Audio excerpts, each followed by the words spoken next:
नमस्कार। और आज की इस खास चर्चा में आपका स्वागत है। हमारे सामने जो स्रोत है वे NIOS के हस्तलिखित नोट्स है जो भारत की शिक्षा प्रणाली के इतिहास को परत दर परत खोलते हैं। आज का हमारा मिशन है इन नोट्स के जरिए प्राचीन काल से लेकर आज़ादी से ठीक पहले तक के भारतीय शिक्षा के सफर को समझना। हम हर स्लाइड को ध्यान से देखेंगे, ठीक वैसे ही जैसे कोई शिक्षक क्लास में समझाता है। बिल्कुल। ये समझना दिलचस्प होगा कि शिक्षा के मायने और तरीके समय के साथ कैसे बदले, आत्मज्ञान की खोज से लेकर एक संगठित प्रणाली बनने तक। तो चलिए इस यात्रा को शुरू करते हैं और सबसे पहले समझते हैं प्राचीन भारतीय शिक्षा के दर्शन को। पहली स्लाइड प्राचीन भारतीय शिक्षा के लक्ष्य पर बात करती है, आत्म उन्नयन और मोक्ष। ये सिर्फ जानकारी हासिल करना नहीं था, बल्कि जीवन भर चलने वाली एक प्रक्रिया थी। और इसमें ज्ञान को मनुष्य की तीसरी आंख कहा गया है। तीसरी आंख? हाँ, भर्तृहरि का एक बहुत महत्वपूर्ण कथन है, विद्या विहीनः पशुः, यानी शिक्षा के बिना मनुष्य पशु समान है। ये दिखाता है कि शिक्षा को कितना मौलिक माना जाता था। तो ये शिक्षा दी कैसे जाती थी? अगली स्लाइड वैदिक कालीन व्यवस्था पर है। इसमें उपनयन संस्कार से शिक्षा होने की बात है और शुरुआत में ये लड़के और लड़कियों दोनों के लिए था। हाँ, और ये व्यवस्था पूरी तरह अनौपचारिक थी, मतलब इनफॉर्मल। कोई फॉर्मल स्कूल नहीं थे। नहीं, बिल्कुल नहीं। शिक्षा मौखिक, श्रवण और स्मृति पर आधारित थी। पाठ्यक्रम भी वो दो हिस्सों में बटा था, परा यानी उच्च ज्ञान, जिसमें वेद, व्याकरण और दर्शन आते थे, और दूसरा? और अपरा, जिसमें दैनिक जीवन और सामाजिक कार्य शामिल थे। अब बात करते हैं गुरुकुल और गुरु की। इन नोट्स के अनुसार समाज में गुरु का स्थान देवताओं से भी बढ़कर था। ये एक बहुत बड़ी बात है। बिल्कुल, गुरु का व्यवहार पिता और संरक्षक जैसा होता था, और एक खास नियम था कि ज्ञान बेचना निंदनीय है। मतलब शिक्षा कोई व्यापार नहीं थी। नहीं, और शिक्षा पूरी होने पर दीक्षांत भाषण में समाज के प्रति कर्तव्यों को समझाया जाता था। यहाँ कुछ और महत्वपूर्ण तथ्य भी हैं, जैसे मॉनिटर प्रणाली की उत्पत्ति गुरुकुलों से हुई। सही। और उपनिषद का अर्थ है निकट बैठना। गुरु के निकट। जी। और शंकराचार्य के अनुसार शिक्षा का अर्थ आत्मविद्या या ब्रह्म ज्ञान था। इसका पूरा ध्यान व्यक्ति के आंतरिक विकास पर था। फिर समय आगे बढ़ता है और हम मध्यकाल में आते हैं। यहाँ शिक्षा की एक नई तस्वीर दिखती है, मकतब और मदरसा। हाँ, ये मुस्लिम शिक्षा प्रणाली थी जिसका आधार कुरान था। मकतब में प्राथमिक यानी निम्न शिक्षा दी जाती थी, और मदरसा उच्च शिक्षा का केंद्र था। और कई बार मस्जिदों में भी शिक्षा दी जाती थी। जी बिल्कुल, मकतब अक्सर मस्जिदों से जुड़े होते थे। और फिर आता है ब्रिटिश काल, जिसने सब कुछ बदल दिया। शुरुआत 1813 के चार्टर एक्ट से होती है। हाँ, जिसमें पहली बार भारतीय शिक्षा के लिए सरकारी तौर पर 1 लाख रुपए की व्यवस्था की गई। 1 लाख रुपए? उस समय के हिसाब से ये एक शुरुआत थी, लेकिन असली मोड़ 1835 में मकाले विवरण पत्र। मैकॉलेज मिनट। जी, इसका उद्देश्य साफ था, रक्त और रंग में भारतीय, लेकिन विचार और बुद्धि में अंग्रेज लोग तैयार करना। शिक्षा का माध्यम केवल अंग्रेजी कर दिया गया। इसी में अधोगामी निस्यंदन सिद्धांत, मतलब डाउनवर्ड फिल्ट्रेशन थ्योरी का भी जिक्र है। ये क्या था? इसका मतलब था कि शिक्षा केवल उच्च वर्ग को दो और ये अपने आप छनकर निचले तबके तक पहुंच जाएगी। क्या सच में? हाँ, यही सोच थी कि ज्ञान ऊपर से छन छन कर नीचे आएगा। इसके बाद 1854 में वुड्स डिस्पैच आता है, जिसे भारतीय शिक्षा का मैग्ना कार्टा कहा गया है। इसे मैग्ना कार्टा इसलिए कहते हैं क्योंकि ये ब्रिटिश सरकार की पहली व्यापक घोषणा थी। इसका मुख्य उद्देश्य था लोक नौकरशाही, मतलब ब्यूरोक्रेसी तैयार करना। अच्छा। इसी के तहत एक व्यापक शिक्षा प्रणाली और संगठनात्मक ढांचा बना, और 1857 में कलकत्ता, बॉम्बे और मद्रास में विश्वविद्यालयों की स्थापना हुई। अब हम 1882 के हंटर कमीशन पर आते हैं। इसका फोकस था शिक्षा का व्यवसायीकरण। ये व्यावसायिक शिक्षा शुरू करने का पहला प्रयास था, जो बहुत जरूरी था। मतलब वोकेशनल एजुकेशन। बिल्कुल। इसमें 2 धाराएं, मतलब स्ट्रीम्स, सुझाई गई। धारा ए साहित्यिक थी, जो विश्वविद्यालय शिक्षा के लिए थी, और धारा बी व्यवसायिक या तकनीकी थी, जो वाणिज्य और व्यापार के लिए थी। ये तो बहुत आगे की सोच थी। हाँ, पर यह ठीक से लागू नहीं हो सकी। 20वीं सदी की शुरुआत में भी कई बदलाव हुए। 1904 के विश्वविद्यालय अधिनियम में तय हुआ कि स्कूली शिक्षा विश्वविद्यालयों के नियंत्रण में होगी। और 1917 का सैडलर आयोग बहुत महत्वपूर्ण है। क्यों? क्योंकि इसने इंटरमीडिएट कॉलेज की अवधारणा दी और जो आज का 10+2 शिक्षा संरचना है उसका सुझाव भी यहीं से आया था। अच्छा, तो 10+2 का आइडिया इतना पुराना है। जी। इसके बाद कुछ जांच समितियां भी बनी, जैसे 1929 की हार्टॉग समिति। हाँ, इसका फोकस था अपव्यय और अवरोधन, मतलब वेस्टेज एंड स्टैग्नेशन को रोकना। ये क्या होता है? अपव्यय का मतलब है बच्चों का स्कूल बीच में ही छोड़ देना, यानी ड्रॉप आउट, और अवरोधन मतलब एक ही क्लास में बार बार फेल होना। ये समस्याएं आज भी हैं। और फिर 1934 में सप्रू समिति आई। हाँ, उसने बेरोजगारी के कारणों की जांच की और निष्कर्ष निकाला कि शिक्षा प्रणाली केवल डिग्री या परीक्षा के लिए तैयार कर रही है, प्रैक्टिकल स्किल्स नहीं दे रही। बिल्कुल। समिति ने फिर से व्यावसायिक पाठ्यक्रम शुरू करने का सुझाव दिया। वही बात जो हंटर कमीशन ने कही थी। जी, वही बात। वर्ष 1937 में दो महत्वपूर्ण रिपोर्टें आती हैं। एक तरफ एबट वुड रिपोर्ट, जिससे पॉलिटेक्निक और तकनीकी शिक्षा का उदय हुआ, और दूसरी तरफ गांधी जी से जुड़ी वर्धा शिक्षा योजना, जिसे बुनियादी शिक्षा या नई तालीम भी कहते हैं। ये एक क्रांतिकारी विचार था। इसकी क्या खासियत थी? इसकी 3 मुख्य बातें थी। पहली, मातृभाषा में शिक्षा। दूसरी, 7 साल तक अनिवार्य और निःशुल्क शिक्षा। और तीसरी, जो सबसे जरूरी थी, पूरी शिक्षा हस्तशिल्प मतलब क्राफ्ट आधारित होना। क्राफ्ट आधारित जैसे कताई, बुनाई, लकड़ी का काम। गांधी जी का मानना था कि इससे बच्चे आत्मनिर्भर बनेंगे। और आजादी से ठीक पहले 1944 में सार्जेंट रिपोर्ट आई। इसे स्वतंत्रता से पूर्व की अंतिम और पहली व्यापक योजना कहा गया है। इसका उद्देश्य युद्ध के बाद शैक्षिक विकास करना और स्वतंत्र भारत की शिक्षा के लिए एक ठोस आधार तैयार करना था।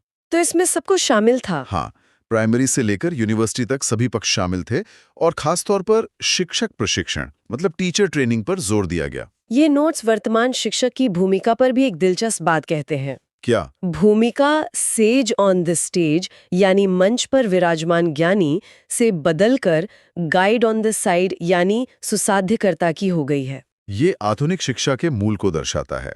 आज का शिक्षक एक लाइफ लॉन्ग लर्नर है, ज्ञान आधारित समाज का निर्माता है और आईसीटी का प्रयोग करने वाला है। पहले की शिक्षा जो 3 Rs मतलब रीडिंग, राइटिंग, अरिथमेटिक और अध्यापक केंद्रित थी, अब बाल केंद्रित हो गई है, चाइल्ड सेंट्रिक।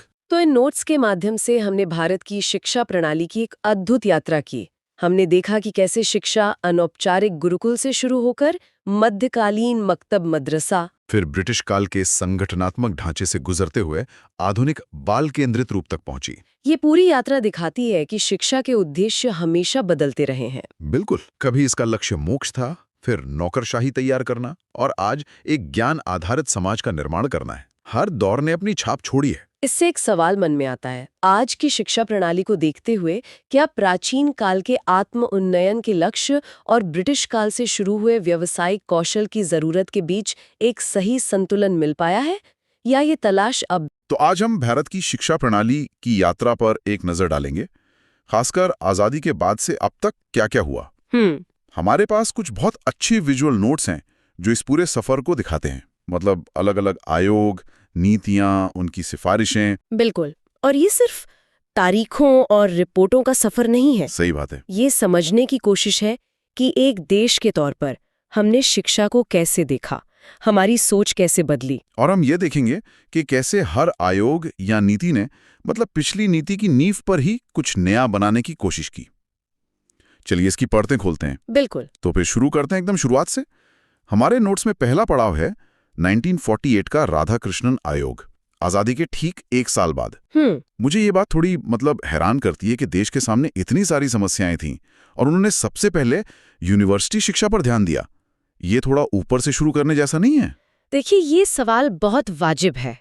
उस समय लगता तो यही था कि पहली जरूरत तो सबको साक्षर बनाने की होनी चाहिए। हाँ बिल्कुल। लेकिन सोचिए, देश को चलाने के लिए जो लोग चाहिए थे, प्रशासक, इंजीनियर, डॉक्टर, वैज्ञानिक, वो कहाँ से आते हैं? वो सब तो विश्वविद्यालयों से ही निकलते हैं।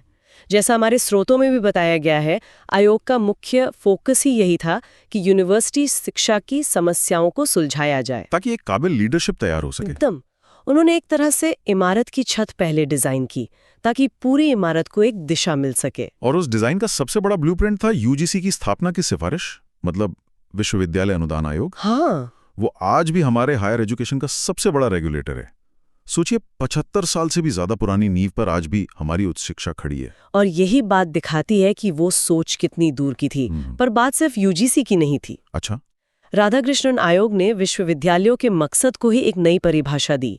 उन्होंने कहा कि यूनिवर्सिटी सिर्फ डिग्री बांटने की फैक्ट्री नहीं होनी चाहिए, बल्कि उन्हें भारतीय संस्कृति, इतिहास और दर्शन का केंद्र बनना होगा। एक ऐसी पीढ़ी बनानी होगी जो मॉडर्न भी हो और अपनी जड़ों से भी जुड़ी रहे। तो राधाकृष्णन आयोग ने हमारी शिक्षा की इमारत की छत यानी यूनिवर्सिटीज की बात की। लेकिन कोई भी इमारत मजबूत दीवारों के बिना तो खड़ी नहीं हो सकती। शायद यही वजह थी कि फौरन बाद ध्यान माध्यमिक शिक्षा पर गया, है ना? एकदम सही कनेक्शन है। 1952 में मुदालियर आयोग। हाँ, ये एक बहुत ही स्वाभाविक अगला कदम था।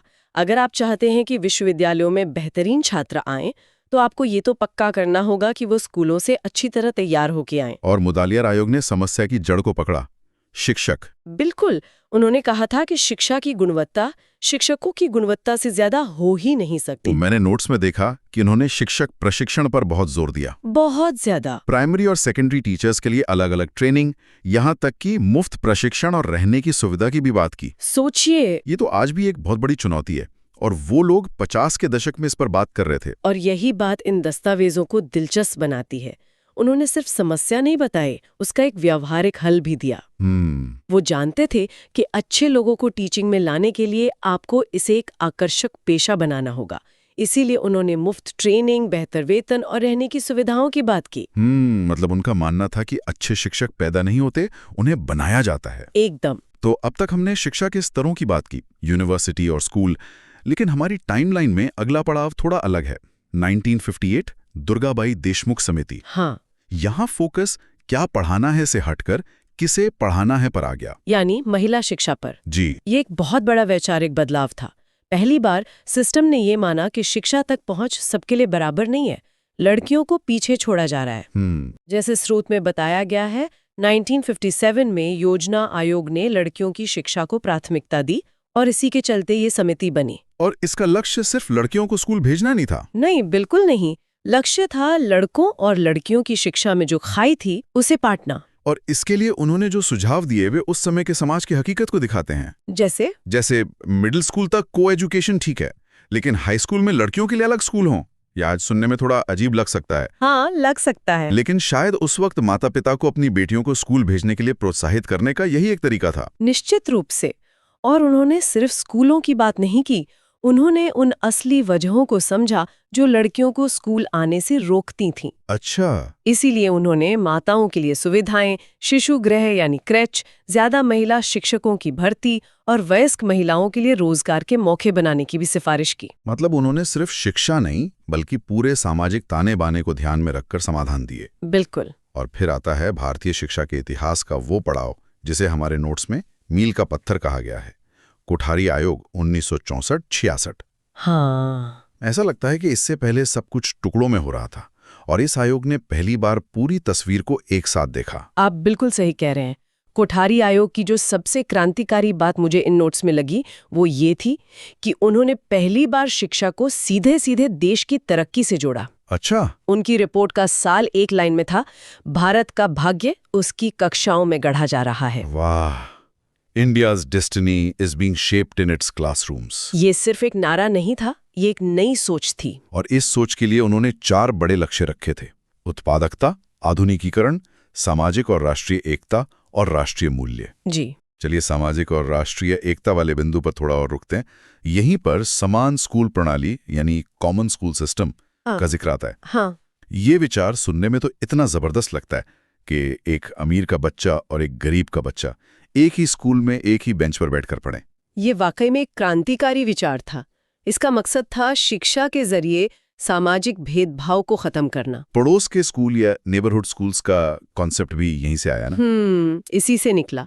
कि आपके इलाके के सभी बच्चे, चाहे किसी भी धर्म, जाति या आर्थिक पृष्ठभूमि के हों, पास के सरकारी स्कूल में पढ़ेंगे। इससे तो न सिर्फ सामाजिक एकता बढ़ती, बल्कि सरकारी स्कूलों की गुणवत्ता भी सुधरती, क्योंकि तब अमीर और प्रभावशाली लोग भी अपने बच्चों को वहीं भेजते। लेकिन आज 60 साल बाद भी हम इससे कोसों दूर हैं। हाँ। हमारे देश में शिक्षा शायद सबसे बड़ी विभाजक रेखाओं में से एक बन गई है। प्राइवेट स्कूल, सरकारी स्कूल, इंटरनेशनल स्कूल। हमारे श्रोतों में इस पर क्या कहा गया है कि आखिर ये जमीन पर क्यों नहीं उतर पाया?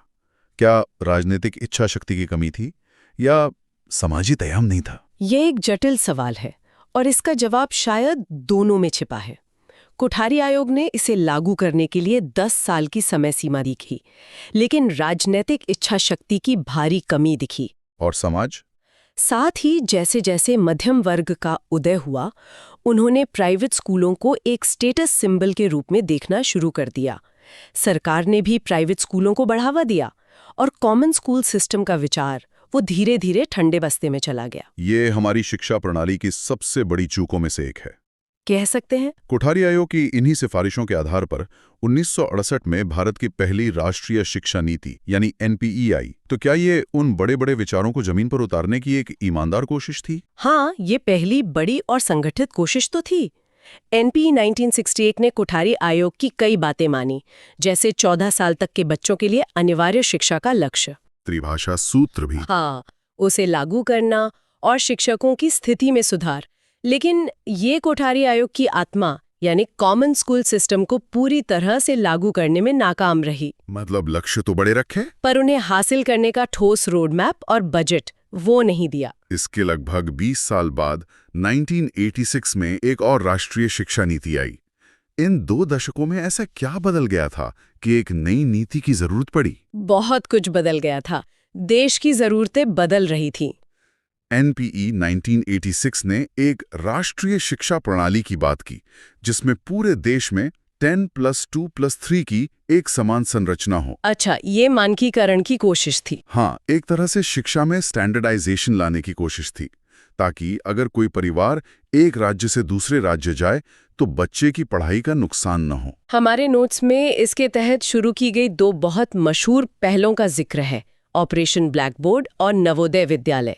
ये दोनों एक दूसरे से काफी अलग लगते हैं। बिल्कुल। और ये दिखाता है कि 1986 की नीति एक दोहरी रणनीति पर काम कर रही थी। वो कैसे? ऑपरेशन ब्लैक बोर्ड का सीधा मकसद था कि देश के हर प्राइमरी स्कूल में कम से कम बुनियादी सुविधाएं हों, 2 कमरे, 2 शिक्षक, कुछ जरूरी शिक्षण सामग्री, यानी शिक्षा को सब तक पहुंचाना। हाँ, और वहीं दूसरी तरफ नवोदय विद्यालय। ये प्रतिभाशाली ग्रामीण बच्चों को अच्छी और मुफ्त आवासीय शिक्षा देने के लिए बनाए गए। ये सबसे अच्छे को और बेहतर बनाने की कोशिश थी। तो 1986 तक हम एक संरचित राष्ट्रीय प्रणाली बनाने पर ध्यान दे रहे थे। लेकिन 1990 के दशक में अचानक पूरी बातचीत का रुख ही बदल गया। 1992 में आई यशपाल समिति की रिपोर्ट, जिसका शीर्षक ही सब कुछ कह देता है, बोध मुक्त अधिगम, लर्निंग विदाउट बर्डन। जब मैंने ये टाइटल पढ़ा, सच कहूं तो मुझे अपना बचपन याद आ गया, जब बस्ते का वजन खुद के वजन से ज्यादा लगता था। ये टाइटल ही अपने आप में एक क्रांति है। ये वाकई एक क्रांति थी, क्योंकि पहली बार किसी ने सिस्टम के बजाय बच्चे के नजरिए से शिक्षा को देखा। अच्छा, अब तक हम बात कर रहे थे कि क्या और कितना पढ़ाना है। यशपाल समिति ने पूछा कि इस प्रक्रिया में बच्चे का क्या हाल हो रहा है। उन्होंने कहा कि जानकारी और ज्ञान में फर्क होता है। हम बच्चों को जानकारी के बोझ तले दबा रहे हैं और उनके समझने और सोचने की क्षमता को खत्म कर रहे हैं। वो बच्चे की तस्वीर जिसके कंधे भारी बस्ते से झुके हुए हैं जी, वो इस रिपोर्ट का प्रतीक बन गई। हाँ, तो इस बोझ को कम करने के लिए उन्होंने क्या सुझाव दिए? उनके सुझाव बहुत व्यावहारिक और जमीनी थे। नोट्स में कुछ बहुत दिलचस्प बातें हैं, जैसे प्राइमरी लेवल पर कोई होमवर्क नहीं और किताबें स्कूल की संपत्ति होनी चाहिए, बच्चे की नहीं। हाँ, उन्होंने कहा कि असली बोझ किताबों का नहीं बल्कि न समझ पाने का है। जब बच्चा रट्टा मारता है तो उसे बोझ लगता है। सही बात है। इसलिए उन्होंने सिखाने के तरीके को बदलने पर जोर दिया। उन्होंने कहा कि विज्ञान को किताबों से निकालकर प्रयोगों तक लाओ, सामाजिक विज्ञान को मौजूदा जिंदगी से जोड़ो और भाषा को बोलचाल वाला बनाओ। मतलब रटने पर नहीं, समझने और करने पर फोकस। बिल्कुल। और इसी लर्निंग विदाउट बर्डन की सोच पर आधारित था हमारा अगला बड़ा पड़ाव, राष्ट्रीय पाठ्यचर्या की रूपरेखा, यानी NCF 2005। ऐसा लगता है कि ये यशपाल समिति की रिपोर्ट का ही एक विस्तृत और व्यवहारिक रूप था। बिल्कुल। NCF 2005 ने यशपाल समिति के दर्शन को एक ठोस शैक्षिक ढांचे में बदल दिया। इसने 5 मार्गदर्शक सिद्धांत दिए थे, है ना? हाँ, और उनका सार यही था कि ज्ञान को स्कूल की चारदीवारी से बाहर निकालो, रट्टा मारने से मुक्ति दिलाओ और परीक्षाओं को इतना लचीला बनाओ कि वे बच्चों को डराए नहीं बल्कि सीखने में मदद करें। इसमें बाल केंद्रित दृष्टिकोण और रचनावादी मतलब कंस्ट्रक्टिविस्ट जैसे शब्दों पर बहुत जोर है। इस सुनने में थोड़े भारी लगते हैं। क्या हम इसे आसान भाषा में समझ सकते हैं? बिल्कुल जरूर। चलिए एक उदाहरण लेते हैं। पुराना तरीका बच्चे को एक खाली हार्ड ड्राइव समझता था जिसमें बस जानकारी डाउनलोड करनी है। शिक्षक इंस्टॉलर होता था। रचनावादी दृष्टिकोण कहता है कि बच्चा एक शक्तिशाली प्रोसेसर है जो अपने अनुभवों से अपना ज्ञान खुद बनाता है। अच्छा। और ऐसे में शिक्षक का रोल इंस्टॉलर का नहीं बल्कि एक गाइड या सुगमकर्ता मतलब फैसिलिटेटर का हो जाता है, जो ये बताए कि सीखने के बेहतरीन रास्ते और संसाधन कहाँ मिल सकते हैं। मतलब ज्ञान सिर्फ टीचर और किताब से नहीं मिलेगा, बल्कि बच्चा अपने आसपास के माहौल, अपने दोस्तों और अपने अनुभवों से खुद ज्ञान की रचना करेगा। ठीक यही मतलब है। और NCF 2005 ने एक और महत्वपूर्ण बात कही, विवेचनात्मक शिक्षा शास्त्र यानी क्रिटिकल पेडागोजी। इसका क्या मतलब हुआ? इसका मतलब है कि बच्चों को सिर्फ तथ्य न रटाएं बल्कि उन्हें सवाल पूछना सिखाएं। उन्हें ये सोचने के लिए प्रोत्साहित करें कि जो पढ़ाया जा रहा है वो क्यों पढ़ाया जा रहा है, उसका समाज पर क्या असर होता है। ये बच्चों को एक जागरूक और जिम्मेदार नागरिक बनाने की दिशा में एक बड़ा कदम था। बिल्कुल। और माध्यमिक शिक्षा की एक औपचारिक संरचना बनाने पर ध्यान दिया। एक स्ट्रक्चर बनाया। फिर हम कोठारी आयोग जैसे बड़े पड़ाव पर आए, जिसने शिक्षा को राष्ट्रीय विकास और सामाजिक एकता जैसे बड़े लक्ष्यों से जोड़ने की कोशिश की। हाँ। और अंत में यशपाल समिति और NCF 2005 के साथ सारा ध्यान सिस्टम से हटकर बच्चे पर आ गया, बिना बोझ के सीखने पर। सही। यह एक दिलचस्प विकास यात्रा है। जैसा कि एक सारांश में दिखाया गया है, ये एक सीधी रेखा की तरह लगता है। राधाकृष्णन से कोठारी, फिर राष्ट्रीय शिक्षा नीतियां, यशपाल समिति, NCF और फिर शिक्षा का अधिकार कानून। हर कदम एक सुधार था। हाँ, हर कदम एक सुधार था जो पिछली कमियों को दूर करने और नई जरूरतों को पूरा करने के लिए उठाया गया था। ये दिखाता है कि हमारी शिक्षा प्रणाली एक स्थिर दस्तावेज नहीं बल्कि एक लगातार विकसित होती हुई, सांस लेती हुई व्यवस्था है। जो अपनी गलतियों से सीखने की कोशिश करती रही है। बिल्कुल। हमारे स्रोतों में प्राथमिक शिक्षा से जुड़ी कुछ बुनियादी चिंताएं भी बताई गई थीं, जैसे कम नामांकन, बच्चों का स्कूल छोड़ देना, पढ़ाई की खराब गुणवत्ता और अमीर गरीब के बीच शिक्षा की खाई। हाँ, ये चुनौतियां तो हमेशा से रही हैं। तो आज की चर्चा के बाद ये सोचने वाली बात है कि इन तमाम ऐतिहासिक नीतियों और आयोगों के बावजूद हम इन बुनियादी चुनौतियों से आज भी कितना जूझ रहे हैं। और भविष्य की शिक्षा नीतियां इन 75 सालों के अनुभवों से क्या सबक सीखकर आगे बढ़ सकती हैं।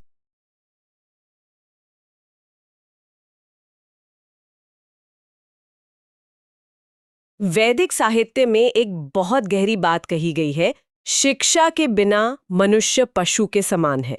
ये एक वाक्य हमें दिखाता है कि हजारों सालों से सीखने और सिखाने को कितना जरूरी माना गया है। यह किसी भी समाज की तरक्की का इंजन है और इसका मकसद सिर्फ किताबी ज्ञान देना नहीं बल्कि एक इंसान के व्यक्तित्व को पूरी तरह से निखारना है। आज हम इसी बड़े विचार की जड़ों में उतरेंगे और देखेंगे कि इसे भारत के कानूनी ताने बाने में कैसे बुना गया है। हमारे पास जो नोट्स हैं वे शिक्षा का अधिकार यानी RTE कानून पर एक जबरदस्त नजरिया पेश करते हैं। हमारा मिशन साफ है, ये समझना कि अधिकार सिर्फ कागज पर क्या कहता है बल्कि असल में एक बच्चे, एक टीचर और एक स्कूल के लिए इसके क्या मायने हैं और क्यों एक दशक से ज्यादा समय के बाद भी इसे जमीन पर उतारना एक चुनौती बना हुआ है। बिल्कुल। और ये समझना बहुत जरूरी है कि ये कोई एक दिन में बना कानून नहीं है। इसके पीछे एक लंबा सफर है जिसमें आप कह सकते हैं आज़ादी के दीवानों के सपने भी हैं और अंतर्राष्ट्रीय मानवाधिकारों की गूंज भी। ये देखना बहुत दिलचस्प होगा कि कैसे दुनिया भर से प्रेरणा लेकर भारत ने अपनी जमीनी हकीकत के हिसाब से एक अनोखा और मजबूत ढांचा तैयार किया। तो चलिए इस सफर पर निकलते हैं, इतिहास में थोड़ा पीछे चलते हैं। ये सोच के हर बच्चे को स्कूल जाना ही चाहिए और ये सरकार की जिम्मेदारी होनी चाहिए, ये कोई नई बात तो है नहीं। हमारे नोट्स में कुछ बड़े दिलचस्प मील के पत्थर हैं। इसकी एक औपचारिक शुरुआत 1906 में हुई थी, जब कोल्हापुर के छत्रपति शाहूजी महाराज ने भारत में पहला अनिवार्य शिक्षा कानून लागू किया था। और वो एक चिंगारी थी, तो उसके बाद भी कोशिशें होती रहीं। 1918 में वल्लभ भाई पटेल ने बॉम्बे म्युनिसिपल काउंसिल के लिए ऐसा ही एक बिल पेश किया। फिर 1937 में महात्मा गांधी की बुनियादी शिक्षा की वर्धा योजना आई। वो तो बहुत क्रांतिकारी थी। उन्होंने कहा कि शिक्षा सिर्फ किताबी ना हो, बल्कि बच्चों को हाथ का हुनर भी सिखाए, ताकि वे आत्मनिर्भर बन सकें। तो एक तरफ भारत के अंदर ये कोशिशें चल रही थीं और दूसरी तरफ दुनिया में भी एक बड़ी लहर उठ रही थी। हाँ, और दोनों को जोड़कर देखना जरूरी है। 1948 में यूएन का universal declaration of human rights आया। फिर 1959 में बच्चों के अधिकारों की घोषणा हुई। इन सब ने मिलकर दुनिया में एक माहौल बनाया कि शिक्षा हर बच्चे का बुनियादी हक है। भारत ने इन सिद्धांतों का हमेशा समर्थन किया, लेकिन असली और निर्णायक मोड़ आया कई दशकों बाद, साल 2002 में। 86वां संविधान संशोधन, ये भारतीय शिक्षा के इतिहास का क्या कहते हैं बिग बैंग मोमेंट था। हाँ, और इसी संशोधन से जुड़ा एक कॉन्सेप्ट हमारे नोट्स में है जिसने मेरा ध्यान खींचा, संवैधानिक त्रिकोण। जब मैंने ये पढ़ा तो मुझे लगा कि ये किसी कानून से ज्यादा गणित का फॉर्मूला है। आखिर ये है क्या और इतना जरूरी क्यों है? ये सुनने में भले ही टेक्निकल लगे, पर असल में ये बहुत सीधा और शक्तिशाली आइडिया है। ये त्रिकोण शिक्षा के अधिकार को 3 मजबूत स्तंभों पर खड़ा करता है, और तीनों 86वें संशोधन से ही निकले हैं। पहला और सबसे मजबूत स्तंभ है अनुच्छेद 21A। ये 6 से 14 साल के बच्चों के लिए शिक्षा को एक मौलिक अधिकार यानी फंडामेंटल राइट बनाता है। और मौलिक अधिकार होने का मतलब है कि ये अब सरकार की मर्जी नहीं, बल्कि उसकी कानूनी जिम्मेदारी है। अगर ये अधिकार किसी बच्चे को नहीं मिलता तो उसके माता पिता अदालत जा सकते हैं। एग्जैक्टली। यह अब कोई सरकारी योजना नहीं है, ये एक हक है जिसे लागू करवाया जा सकता है। अब आते हैं दूसरे स्तंभ पर, जो है अनुच्छेद 45। यह एक नीति निर्देशक तत्व है, मतलब डायरेक्टिव प्रिंसिपल। यह सरकार को 0 से 6 साल के बच्चों की देखभाल और उनकी शुरुआती शिक्षा, जिसे हम ECE कहते हैं, की व्यवस्था करने का निर्देश देता है। तो इन दोनों में फर्क क्या हुआ? एक मौलिक अधिकार है और दूसरा नीति निर्देशक तत्व। फर्क बहुत बड़ा है। मौलिक अधिकार यानी 21A कानूनी तौर पर बाध्यकारी है, सरकार को यह करना ही होगा। जबकि नीति निर्देशक तत्व अनुच्छेद 45 सरकार के लिए एक लक्ष्य है, एक गाइडलाइन है कि आपको इस दिशा में काम करना है। आप इसे लागू करवाने के लिए कोर्ट नहीं जा सकते, लेकिन यह देश की नीति का आधार बनता है। और फिर आता है तीसरा स्तंभ, अनुच्छेद 51A के। यह हर माता पिता या अभिभावक पर एक मौलिक कर्तव्य यानी फंडामेंटल ड्यूटी डालता है कि वे अपने बच्चों को शिक्षा के अवसर दें। अच्छा, तो ये पूरा इकोसिस्टम है।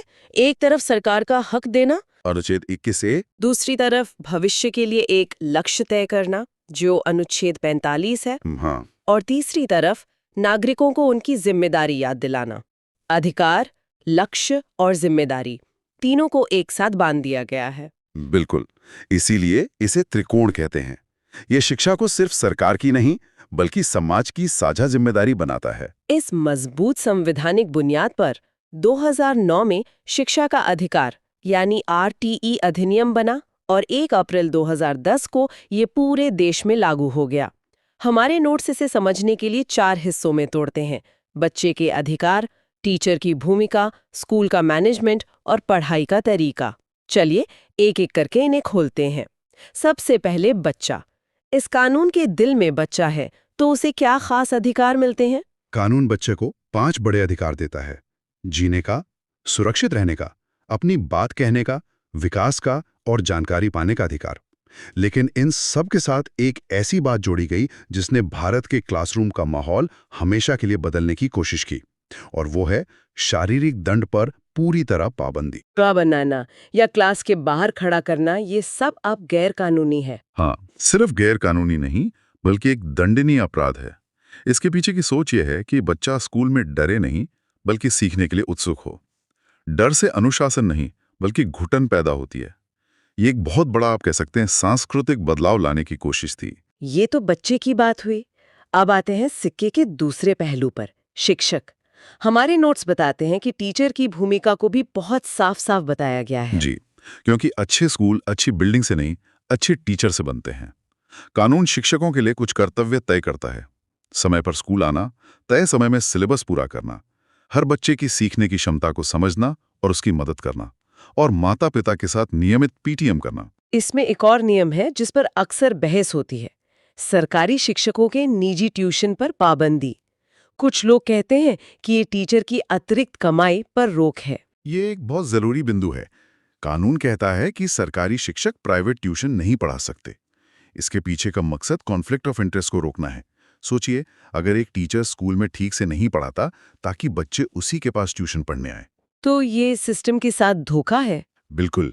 ये नियम सुनिश्चित करता है कि टीचर अपनी पूरी ऊर्जा और ध्यान स्कूल के बच्चों पे ही लगाए। समझ गई। तो ये कानून बच्चे को सुरक्षा देता है और शिक्षक को जिम्मेदार बनाता है। लेकिन एक अच्छा स्कूल सिर्फ इन दोनों से नहीं चलता। पूरा माहौल, पूरी व्यवस्था मायने रखती है। और यहीं पर विद्यालय प्रबंध समिति यानी एसएमसी का आइडिया बहुत दिलचस्प हो जाता है। ये आरटीई कानून की आत्मा है, मैं कहूँगा। हर सरकारी स्कूल में एक स्कूल मैनेजमेंट कमेटी यानी एसएमसी बनाना अनिवार्य है, और इसकी बनावट ही इसकी सबसे बड़ी ताकत है। इसमें 75% सदस्य बच्चों के माता पिता या अभिभावक होंगे। 75%? इसका मतलब स्कूल चलाने का कंट्रोल सीधे समुदाय के हाथ में दे दिया गया। अब प्रिंसिपल या अधिकारी अपनी मनमानी नहीं कर सकते। बिल्कुल, ये स्कूल को समुदाय का बनाता है। लेकिन असली क्रांतिकारी बात इसके अगले नियम में छिपी है। इन 75% अभिभावकों में से 50% महिलाएं होना अनिवार्य है। ये सिर्फ एक आंकड़ा नहीं है, ये तो जमीनी स्तर पर सत्ता का समीकरण ही बदल देता है। जिन महिलाओं को शायद गांव की पंचायत में बोलने का मौका तक नहीं मिलता, उन्हें कानून स्कूल चलाने की सीधी जिम्मेदारी और ताकत दे रहा है। ये शिक्षा कानून के अंदर छिपा एक महिला सशक्तिकरण का बहुत बड़ा कदम है। आपने बिल्कुल सही पकड़ा। ये महिलाओं को डिसीजन मेकिंग की प्रक्रिया में सबसे आगे लाता है। ये एसएमसी स्कूल के लिए योजना बनाती है, सरकारी ग्रांट के खर्च पर नजर रखती है, और ये सुनिश्चित करती है कि स्कूल बच्चों के लिए सही से काम कर रहा है या नहीं। हमारे देश में एक बहुत बड़ी और दुखद हकीकत है, बच्चों का बीच में ही स्कूल छोड़ देना यानी ड्रॉप आउट। कोई गरीबी की वजह से, कोई काम करने के लिए, तो कोई बार बार घर बदलने की वजह से पढ़ाई छोड़ देता है। इसके लिए कानून में एक बहुत ही मानवीय समाधान दिया गया है। हाँ, और इसे आयु के अनुसार प्रवेश यानी एज अप्रोप्रिएट एडमिशन का सिद्धांत कहते हैं। ये बहुत प्रैक्टिकल है। चलिए एक बच्ची कल्पना की कहानी सोचते हैं। कल्पना तीसरी क्लास में पढ़ती थी, लेकिन उसके परिवार को काम के लिए दूसरे शहर जाना पड़ा और उसकी पढ़ाई छूट गई। 2 साल बाद जब वे वापस लौटे, तब तक कल्पना की उम्र के बच्चे 5वीं क्लास में पहुंच चुके थे। तो पुराने सिस्टम के हिसाब से तो कल्पना को वापस तीसरी क्लास में ही दाखिला लेना पड़ता, अपने से 2 साल छोटे बच्चों के साथ। ये उसके लिए कितना शर्मिंदगी भरा होता, शायद वो दोबारा स्कूल जाती ही नहीं। बिल्कुल, लेकिन आरटीई कहता है नहीं, कल्पना को उसकी उम्र के हिसाब से सीधे 5वीं कक्षा में प्रवेश दिया जाएगा। 1 मिनट, ये सुनने में तो अच्छा है, लेकिन क्या ये व्यवहारिक है? एक बच्ची जो तीसरी क्लास भी ठीक से नहीं पढ़ी, उसे सीधे 5वीं क्लास में बिठा देने से क्या वो और ज्यादा पिछड़ नहीं जाएगी? क्या ये उसके लिए और ज्यादा डरावना नहीं होगा? बहुत अच्छा सवाल है, और कानून बनाने वालों ने इस बारे में सोचा। यहीं पर कानून का दूसरा हिस्सा काम आता है। कल्पना को 5वीं क्लास में दाखला देने के साथ साथ उसे 3 महीने से लेकर 2 साल तक का एक विशेष प्रशिक्षण यानी स्पेशल ट्रेनिंग दी जाएगी। ये ट्रेनिंग स्कूल के समय में या उसके बाद हो सकती है। इसका मकसद है कि कल्पना को गणित, भाषा और दूसरे विषयों में उस लेवल पर ले आया जाए जहां 5वीं क्लास के बाकी बच्चे हैं। ये बच्चे को सजा देने के बजाय उसकी मदद करने पर केंद्रित है। ये तो वाकई बहुत सोचा समझा प्रावधान है। अब बात करते हैं कि क्लासरूम के अंदर क्या होगा। पढ़ाई का तरीका कैसा होगा? क्या वही रट्टा मारने वाला सिस्टम चलेगा? नहीं, कानून इसे भी बदलने की बात करता है। पाठ्यक्रम बाल केंद्रित और क्रियाकलाप आधारित होना चाहिए। मतलब पढ़ाई बच्चों के इर्द गिर्द घूमे, न कि टीचर के। बच्चे सिर्फ सुने नहीं बल्कि करके सीखें। क्लास का माहौल भयमुक्त हो और जहां तक संभव हो शुरुआती पढ़ाई मातृभाषा में हो, ताकि बच्चे कॉन्सेप्ट को दिल से समझ सकें। और परीक्षा का क्या? हमारे यहाँ तो सारा जोर फाइनल एग्जाम पर ही होता है। आरडी ने सतत और व्यापक मूल्यांकन यानी सीसीई की बात की थी। इसका मतलब था कि बच्चे का रिपोर्ट कार्ड सिर्फ फाइनल एग्जाम का स्कोर कार्ड नहीं होगा, बल्कि पूरे साल की एक फिल्म जैसा होगा, जिसमें उसके प्रोजेक्ट्स, क्लास में उसकी भागीदारी, उसका स्वभाव, खेलकूद सब कुछ शामिल होगा। ये सब कागज पर एक सपने जैसा लगता है, एक आदर्श स्कूल, एक आदर्श व्यवस्था। लेकिन हम सब जानते हैं कि जमीनी हकीकत बहुत अलग है। हमारे नोट्स में कुछ असफलता के कारण भी बताए गए हैं। जी, और इन चुनौतियों को समझे बिना इस कानून का विश्लेषण अधूरा है। पहली चुनौती है जनसंख्या। इतने सारे बच्चों तक क्वालिटी एजुकेशन पहुंचाना अपने आप में एक बहुत बड़ा काम है। दूसरी, गरीबी और बाल मजदूरी, जो आज भी लाखों बच्चों को स्कूल से खींचकर खेतों और कारखानों में ले जाती है। और एक चीज जो अक्सर नजरअंदाज हो जाती है, वो है प्रवास या माइग्रेशन। जब परिवार काम की तलाश में गांव से शहर या एक शहर से दूसरे शहर जाता है, तो सबसे पहली चोट बच्चे की पढ़ाई पर पड़ती है। बिल्कुल। इसके अलावा लिंग भेद, जहां आज भी कई परिवारों में लड़कों की पढ़ाई को ज्यादा तवज्जो दी जाती है, और भाषा की बाधाएं, खासकर आदिवासी और प्रवासी बच्चों के लिए। ये सब मिलकर एक ऐसा जाल बुनते हैं जिससे निकलना सिर्फ एक कानून के बस की बात नहीं। इनमें से सबसे बड़ी चुनौती क्या है? क्या यह गरीबी है जो बच्चों को काम करने पर मजबूर करती है, या सामाजिक मानसिकता जो लड़कियों की पढ़ाई को जरूरी नहीं समझती? ये एक चिकन और अंडे जैसी कहानी है। गरीबी मानसिकता को प्रभावित करती है और मानसिकता गरीबी से बाहर निकलने के रास्ते बंद कर देती है। दोनों एक दूसरे से जुड़ी हुई हैं। लेकिन अगर एक चीज को चुनना हो तो शायद सामाजिक मानसिकता और जागरूकता की कमी सबसे बड़ी बाधा है। कानून स्कूल बना सकता है, टीचर रख सकता है, लेकिन अगर माँ बाप ही बच्चे को स्कूल ना भेजना चाहें तो कानून क्या करेगा? ये बात सही है। इन बाधाओं को दूर करने के लिए राज्यों को भी कुछ जिम्मेदारियां दी गई हैं। हाँ, राज्यों पर बहुत बड़ी जिम्मेदारी है। सबसे पहले स्कूल की उपलब्धता। कानून में दूरी के नियम तय हैं। प्राइमरी स्कूल यानी कक्षा 1 से 5 हर बच्चे के घर से 1 किलोमीटर के दायरे में होना चाहिए, और अपर प्राइमरी स्कूल कक्षा 6 से 8 3 किलोमीटर के दायरे में होना चाहिए। और स्कूलों के अंदर की सुविधाएं? उस पर भी साफ निर्देश हैं। स्कूल की ठीक-ठाक इमारत, लड़के लड़कियों के लिए अलग टॉयलेट, पीने का साफ पानी, एक खेल का मैदान और एक लाइब्रेरी। ये सब बुनियादी जरूरतें हैं। राज्य का काम सिर्फ दाखिला करवाना नहीं, बल्कि ये भी पक्का करना है कि बच्चे स्कूल में टिकें और अपनी 8वीं तक की पढ़ाई पूरी करें। तो आज हमने प्राचीन वैदिक विचार से शुरू करके भारत के शिक्षा के अधिकार के पूरे कानूनी और संवैधानिक सफर को परत दर परत खोला है। ये वाकई एक महान आदर्श को जमीन पर लागू करने की एक ईमानदार और महत्वाकांक्षी कोशिश है। बिल्कुल। और अगर इस पूरी चर्चा से 3 बड़ी बातें याद रखनी हो तो मेरे हिसाब से वो हैं, पहला, 86वें संशोधन का वो संवैधानिक त्रिकोण जो अधिकार, लक्ष्य और कर्तव्य को एक साथ जोड़ता है। दूसरा, समुदाय को ताकत देने वाली एसएमसी, जिसमें 50% महिलाओं की भागीदारी एक सामाजिक क्रांति है। और तीसरा, ड्रॉप आउट बच्चों को वापस लाने वाला आयु के अनुसार प्रवेश का मानवीय और व्यवहारिक नियम। इस गहरी बातचीत के अंत में हम हमेशा की तरह एक विचार छोड़ जाते हैं जिस पर और सोचा जा सकता है। हमारे नोट्स में CRIN मॉडल का जिक्र है, जो बाल अधिकारों को पीढ़ियों में बांटता है। पहली पीढ़ी के अधिकार हैं आर्थिक और सामाजिक, जैसे भोजन और शिक्षा का अधिकार। तीसरी पीढ़ी के अधिकार हैं पर्यावरण, विकास और शांति से जुड़े अधिकार। भारत का RTE कानून अभी पहली पीढ़ी के अधिकारों को मजबूत कर रहा है, यानी हर बच्चे तक स्कूल की पहुंच। लेकिन हम ये सोच सकते हैं कि भारत में शिक्षा के अधिकार की अगली पीढ़ी कैसे दिखेगी? क्या इसमें डिजिटल साक्षरता का अधिकार शामिल होना चाहिए, ताकि गांव। Welcome to our @education metro YouTube channel. अगर आपको पढ़ाई से रिलेटेड यूजफुल वीडियोस पसंद हैं, तो वीडियो को लाइक करें, शेयर करें और चैनल को सब्सक्राइब जरूर करें। आज हम NIOS 501 यूनिट 4 का इम्पोर्टेंट टॉपिक पढ़ने जा रहे हैं। चलिए शुरुआत करते हैं। आज का हमारा अध्याय है यूनिट 4, प्रारंभिक शिक्षा के सार्वव्यापीकरण की संगठनात्मक संरचना। जी, ये सुनने में थोड़ा मुश्किल लग सकता है, पर इसका मतलब बहुत सीधा है। हाँ, मतलब ये कि भारत में बच्चों की शुरुआती शिक्षा को सफल बनाने के लिए जो पूरा सिस्टम है, वो काम कैसे करता है। बिल्कुल। कौन सी संस्था किस स्तर पर काम करती है और उनकी क्या जिम्मेदारी है, आज हम इसी को समझेंगे। तो इस पूरे ढांचे को समझने के लिए सबसे पहला शब्द आता है विकेंद्रीकरण जी या डिसेंट्रलाइजेशन। जी पहले क्या था कि शिक्षा की ज्यादातर जिम्मेदारी केंद्र सरकार की होती थी, सारे बड़े फैसले दिल्ली में लिए जाते थे। और अब ऐसा नहीं है। अब इस जिम्मेदारी को कई स्तरों पर बांट दिया गया है। इसी को विकेंद्रीकरण कहते हैं। और ये क्यों जरूरी है? देखिए, इससे शिक्षा की योजना मतलब प्लानिंग और उसका प्रबंधन मतलब मैनेजमेंट दोनों बेहतर होता है। हर जगह की अपनी जरूरतें होती हैं, है ना? सही। और हमारे संविधान का अनुच्छेद 51A भी तो इसी से जुड़ा है। बिल्कुल। ये हमारा मूल कर्तव्य है कि हम व्यक्तिगत और सामूहिक दोनों ही स्तरों पर उत्कृष्टता एक्सेलेंस की तरफ बढ़ें, और शिक्षा इसका सबसे बड़ा जरिया है। तो ये जो पूरी संरचना है, ये एक पिरामिड की तरह है। हाँ, एक पिरामिड जैसा ढांचा जिसमें अधिकार ऊपर से नीचे की ओर आता है। तो इसके स्तर क्या-क्या है? सबसे ऊपर है राष्ट्रीय स्तर यानी नेशनल लेवल, जहाँ NCERT काम करती है। जी।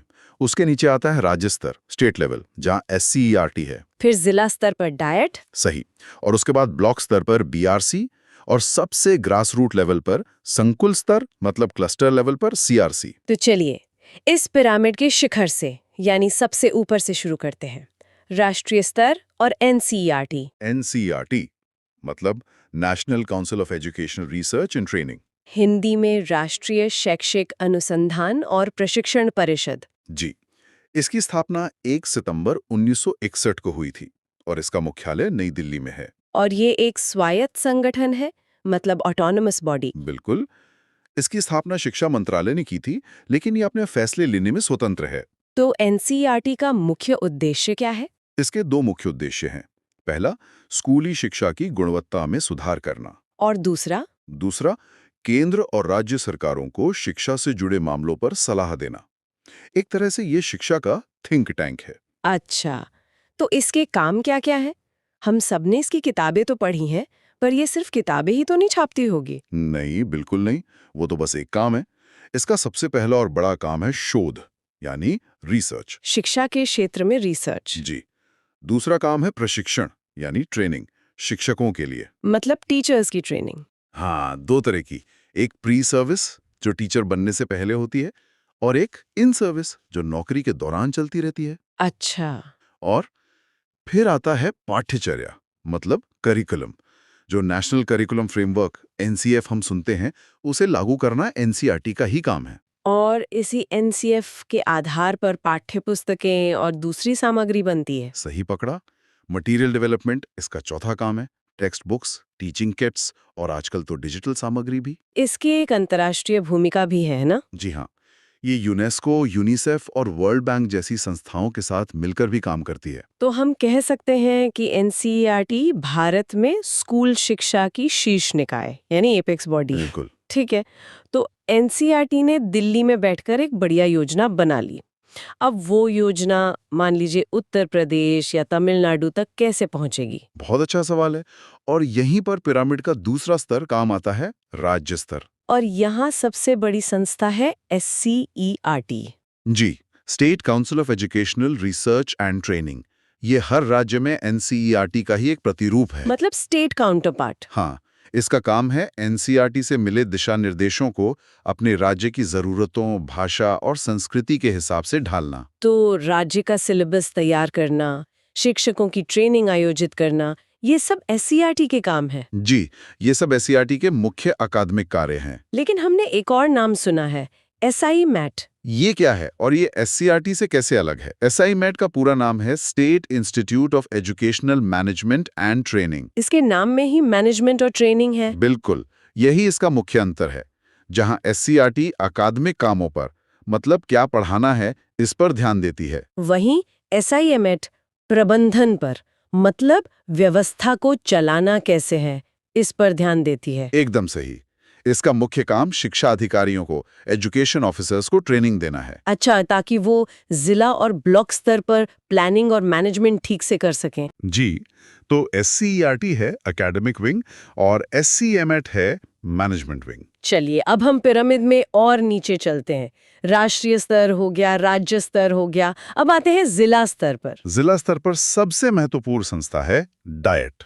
District institute of education and training, यानी जिला शिक्षा एवं प्रशिक्षण संस्थान। जी, इसकी स्थापना राष्ट्रीय शिक्षा नीति NPE 1986 की सिफारिश पर हुई थी। मैंने पढ़ा है कि डाइट को जिले का लाइट हाउस भी कहते हैं। हाँ, प्रकाश स्तंभ, क्योंकि इसका काम है पूरे जिले में शिक्षा की गुणवत्ता के लिए रास्ता दिखाना। तो इसका मुख्य लक्ष्य जिला स्तर पर प्राथमिक शिक्षा में सुधार करना है? जी, और इसके लिए ये कई काम करता है। सबसे जरूरी काम है प्राथमिक शिक्षकों को प्रशिक्षण देना। इन सर्विस ट्रेनिंग है ना? हाँ, इसके अलावा वयस्क शिक्षा एडल्ट एजुकेशन को समर्थन देना और क्रियात्मक शोध यानी एक्शन रिसर्च को बढ़ावा देना भी इसका काम है। लेकिन एक जिले में तो बहुत सारे स्कूल होते हैं। क्या डाइट हर स्कूल तक सीधे पहुंच सकता है? नहीं, ये व्यावहारिक रूप से संभव नहीं है और यहीं पर अगला स्तर आता है, ब्लॉक स्तर। और वहां होता है BRC यानी ब्लॉक रिसोर्स सेंटर। जी, खंड संसाधन केंद्र। ये डाइट और स्कूलों के बीच एक कड़ी, एक लिंक का काम करता है। मतलब डाइट से जो भी निर्देश आते हैं वो BRC के जरिए स्कूलों तक पहुंचते हैं। बिल्कुल। BRC का मुखिया ब्लॉक एजुकेशन ऑफिसर यानी BEO होता है और एक BRC के अंदर लगभग 100 स्कूल आते हैं। तो BRC का काम क्या है? शिक्षकों को अकादमिक समर्थन देना, स्कूलों का दौरा करना और ट्रेनिंग आयोजित करना। तो अब हम सबसे जमीनी स्तर पर आ गए हैं। ब्लॉक के बाद क्या आता है? ब्लॉक के बाद आता है संकुल स्तर, जिसे हम क्लस्टर लेवल कहते हैं। और यहाँ काम करता है CRC। जी, संकुल संसाधन केंद्र। ये आसपास के 8 से 10 स्कूलों का एक समूह होता है। 8-10 स्कूलों का समूह? जी, इसका उद्देश्य क्या है? इसका एक बहुत ही जरूरी और मानवीय उद्देश्य है। वो क्या है? शिक्षकों के एकाकीपन, उनके प्रोफेशनल आइसोलेशन को समाप्त करना। अच्छा, ये तो बहुत दिलचस्प बात है। हाँ, सोचिए, एक शिक्षक जो दूर किसी गांव में पढ़ा रहा है, वो अपनी परेशानियां किसके साथ बांटेगा? CRCU से एक मंच देता है। पीयर लर्निंग को बढ़ावा देना। बिल्कुल। यहाँ हर महीने बैठक होती है जहाँ शिक्षक एक दूसरे के अनुभवों से सीखते हैं और साथ मिलकर टीचिंग लर्निंग मटेरियल यानी TLM भी बनाते हैं। तो ये है पूरा ढांचा, NCERT से लेकर CRC तक। अब परीक्षा के लिहाज से कुछ जरूरी बातों को दोहरा लेते हैं। जी बिल्कुल। सबसे पहले कुछ जरूरी फुल फॉर्म्स। NCERT का पूरा नाम? National council of educational research and training. SCERT? State council of educational research and training. Diet? District institute of education and training. BRC और CRC? ब्लॉक रिसोर्स सेंटर और क्लस्टर रिसोर्स सेंटर। बहुत बढ़िया। अब कुछ सबसे महत्वपूर्ण बिंदु। NCERT की स्थापना कब हुई? 1961 में। डाइट की स्थापना किस नीति की सिफारिश पर हुई? राष्ट्रीय शिक्षा नीति 1986। राज्य में शिक्षा की शीर्ष अकादमिक संस्था कौन सी है? SCERT। और जिले का लाइट हाउस किसे कहते हैं? डाइट को। चलिए, अब कुछ संभावित प्रश्न देखते हैं। अगर सवाल आए कि NCERT का मुख्यालय कहाँ है, तो जवाब होगा नई दिल्ली। जिला स्तर पर सेवारत शिक्षकों की प्रशिक्षण की जिम्मेदारी किसकी है? ये जिम्मेदारी डाइट की है। और CMART का मुख्य कार्य क्या है? इसका मुख्य कार्य है प्रबंधन और योजना, मतलब मैनेजमेंट एंड प्लानिंग। और आखिरी सवाल, शिक्षकों का एकाकीपन कौन सी संस्था दूर करती है? ये काम CRC करता है, संकुल स्तर पर। ये था NIOS 501 यूनिट 4 का कंप्लीट एक्सप्लेनेशन। अगर वीडियो हेल्पफुल लगी हो तो लाइक और शेयर जरूर करें। नेक्स्ट क्लास में मिलते हैं।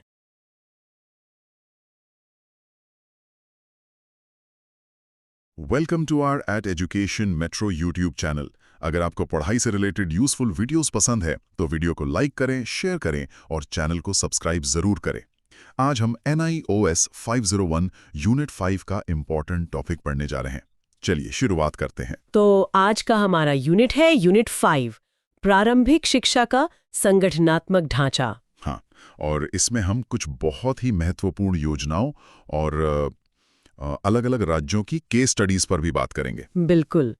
तो सबसे पहले किसी भी बड़ी योजना की एक नींव होती है, UEE यानी यूनिवर्सल एलिमेंट्री एजुकेशन।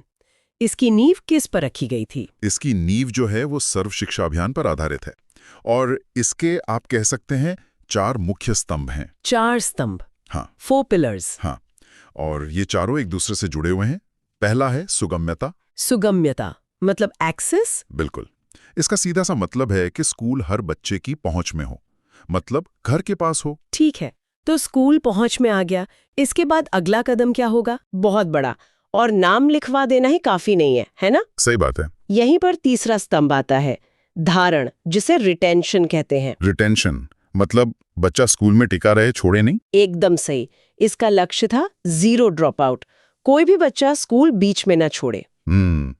और मान लीजिए बच्चा स्कूल में रुक भी गया, तो सबसे जरूरी सवाल, वो वहां सीख क्या रहा है? बिल्कुल, और यही है हमारा चौथा और सबसे महत्वपूर्ण स्तंभ, गुणवत्ता, क्वालिटी एजुकेशन। हाँ, बच्चों को सिर्फ अक्षर ज्ञान नहीं बल्कि अच्छी और सार्थक शिक्षा देना। तो ये चारों एक चेन की तरह हैं, एक्सेस, एनरोलमेंट, रिटेंशन और क्वालिटी। ये तो हो गई योजना की बात, पर इसे नापते कैसे हैं? मतलब आंकड़ों में कैसे देखते हैं कि हम सफल हो रहे हैं या नहीं? उसके लिए 2 बहुत महत्वपूर्ण अनुपात हैं, 2 फॉर्मूले हैं। अच्छा। पहला है सकल पंजीयन अनुपात, यानी GER, gross enrolment ratio. GER, इसका फॉर्मूला क्या है? इसका फॉर्मूला है कुल नामांकित बच्चे, उन्हें कुल जनसंख्या से भाग देकर 100 से गुणा करना। कुल नामांकित बच्चे, कुल जनसंख्या गुणा 100। कुल नामांकित बच्चे, इसमें उम्र का कोई बंधन नहीं है? नहीं, यही इसकी खास बात है। ये सिर्फ संख्या यानी क्वांटिटी पर फोकस करता है। इसमें सही उम्र के बच्चे भी हैं और बड़ी उम्र के भी। तो फिर तो ये सही तस्वीर नहीं दिखाता होगा। सही कहा। असली तस्वीर के लिए दूसरा अनुपात है शुद्ध पंजीयन अनुपात, NER, नेट एनरोलमेंट रेशियो। अच्छा, NER, ये कैसे अलग है? इसका फॉर्मूला है सही उम्र के नामांकित बच्चे, उन्हें सही उम्र की कुल जनसंख्या से भाग देकर 100 से गुणा करना। मतलब इसमें सिर्फ सही उम्र के बच्चों को गिना जाता है। हाँ, और इसीलिए ये गुणवत्ता यानी क्वालिटी और सिस्टम की कुशलता पर फोकस करता है। NER ही असली आईना है। समझ गया, GER क्वांटिटी के लिए, NER क्वालिटी के लिए। बिल्कुल। चलिए, अब कुछ प्रमुख कार्यक्रमों पर आते हैं। मैंने DPEP के बारे में बहुत सुना है, ये क्या था? DPEP का पूरा नाम है डिस्ट्रिक्ट प्राइमरी एजुकेशन प्रोग्राम, जिला प्राथमिक शिक्षा कार्यक्रम। ओके। ये 1994-95 में शुरू हुआ था और ये अपने समय की दुनिया की सबसे बड़ी परियोजनाओं में से एक थी। और इसका मुख्य उद्देश्य क्या था? इसका मुख्य उद्देश्य था कक्षा 1 से 5 तक की प्राथमिक शिक्षा को मजबूत करना और खास तौर पर उन जिलों पर ध्यान देना जहां महिला साक्षरता दर राष्ट्रीय औसत से कम थी। महिला साक्षरता, ये एक बहुत ही सोचा समझा कदम लगता है। हाँ, क्योंकि एक शिक्षित माँ पूरे परिवार को शिक्षित करती है। सही बात है। अब राज्यों की केस स्टडीज पर आते हैं। ये बहुत दिलचस्प है कि कैसे अलग-अलग राज्यों ने अपनी अपनी तरह से काम किया। शुरुआत उत्तर प्रदेश से करते हैं। उत्तर प्रदेश में बेसिक शिक्षा परियोजना 1993 में शुरू हुई। अच्छा। और इसकी सबसे खास बात थी इसकी फंडिंग। पैसा विश्व बैंक यानी वर्ल्ड बैंक से आ रहा था। वर्ल्ड बैंक, तो मतलब योजनाओं का ढांचा और निगरानी काफी सख्त रही होगी। बिल्कुल। इसका प्रबंधन सभी के लिए शिक्षा परियोजना परिषद करती थी और लक्ष्य था पूरे उत्तर प्रदेश में UEE को हासिल करना। ठीक है, अब पड़ोसी राज्य बिहार की बात करते हैं। वहां का मॉडल कैसा था? बिहार का जो एजुकेशन प्रोजेक्ट था BEP, उसका मुख्य लक्ष्य शिक्षा की गुणवत्ता में सुधार करना था। क्वालिटी पर फोकस। हाँ, और उन्होंने समाज के उन समूहों पर खास ध्यान दिया जो शिक्षा से बहुत दूर थे। जैसे उन्होंने महिला शिक्षण विहार शुरू किया। ये 15 साल से ज्यादा उम्र की महिलाओं के लिए आवासीय मतलब रेजिडेंशियल स्कूल थे। 15 साल से ज्यादा उम्र की महिलाओं के लिए, ये तो बहुत अच्छी पहल है ना? और फिर था बालिका शिक्षण विहार। ये 9 साल से ज्यादा उम्र की उन लड़कियों के लिए था जो स्कूल छोड़ चुकी थीं। अच्छा, ड्रॉप आउट लड़कियों के लिए। हाँ, ये 6 से 8 महीने के आवासीय स्कूल थे ताकि उन्हें वापस मुख्य धारा में लाया जा सके। बिहार ने तो बहुत ही टारगेटेड अप्रोच अपनाई। इसके अलावा मुक्तांगन केंद्र थे विशेष जनजातियों के लिए और आंगनबाड़ी थी प्री स्कूल शिक्षा के लिए। कमाल है। चलिए अब राजस्थान चलते हैं। वहां तो लोक जुम्बिश नाम की बहुत प्रसिद्ध परियोजना थी। हाँ, लोक जुम्बिश, इसका मतलब ही है लोगों का अभियान, अ पीपल्स मूवमेंट। लोगों का अभियान? ये 1992 में शुरू हुई और इसकी फंडिंग की थी सिडा ने। SIDA? Swedish International Development Authority. और जब फंडिंग एजेंसी ऐसी होती है तो उनका जोर वो समुदाय की भागीदारी पर बहुत होता है। अच्छा, तो इसमें ऐसा क्या खास था? इसका एक बहुत ही अनोखा कॉन्सेप्ट था प्रवेशोत्सव। प्रवेशोत्सव मतलब एडमिशन का उत्सव। बिल्कुल, बच्चों के नामांकन के लिए एक त्योहार जैसा माहौल बनाना, ढोल नगाड़े बजाना, बच्चों को माला पहनाकर स्कूल लाना ताकि स्कूल का डर खत्म हो। ये तो वाकई में एक लोगों का अभियान लगता है। और राजस्थान में एक और बड़ी समस्या थी, क्या? शिक्षकों की कमी, खासकर दूर दराज के गांवों में। हाँ, ये तो एक आम समस्या है। तो इसके लिए क्या किया गया? इसके लिए शिक्षा कर्मी परियोजना शुरू की गई। शिक्षाकर्मी? हाँ, इसके तहत गांव के ही कम पढ़े लिखे युवाओं को ट्रेनिंग देकर शिक्षा कर्मी यानी पैरा टीचर बनाया गया। मतलब गांव का शिक्षक गांव से ही। बिल्कुल, और इसके तहत 2 तरह के केंद्र थे। एक तो डे सेंटर्स जो ये शिक्षा कर्मी चलाते थे, और दूसरा था प्रहरी पाठशाला। ये रात में चलने वाले स्कूल थे। रात के स्कूल, वो किसके लिए? ये उन बच्चों के लिए थे जो दिन में काम करते थे और स्कूल नहीं आ सकते थे। हाँ। मतलब सिस्टम को बच्चों के हिसाब से ढाला गया। ये तो बहुत ही अनोखा और जरूरी समाधान था। अब बात करते हैं महाराष्ट्र की।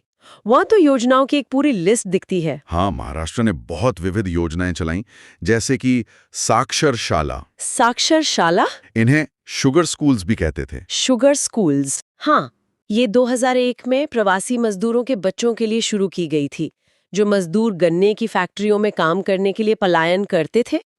अच्छा, तो ये स्कूल कहाँ होते थे? ये स्कूल सीधे गन्ने की फैक्ट्रियों के पास ही लगा दिए जाते थे। ये 6 महीने के लिए चलते थे। मतलब शिक्षा बच्चों तक खुद पहुंच रही थी। बिल्कुल।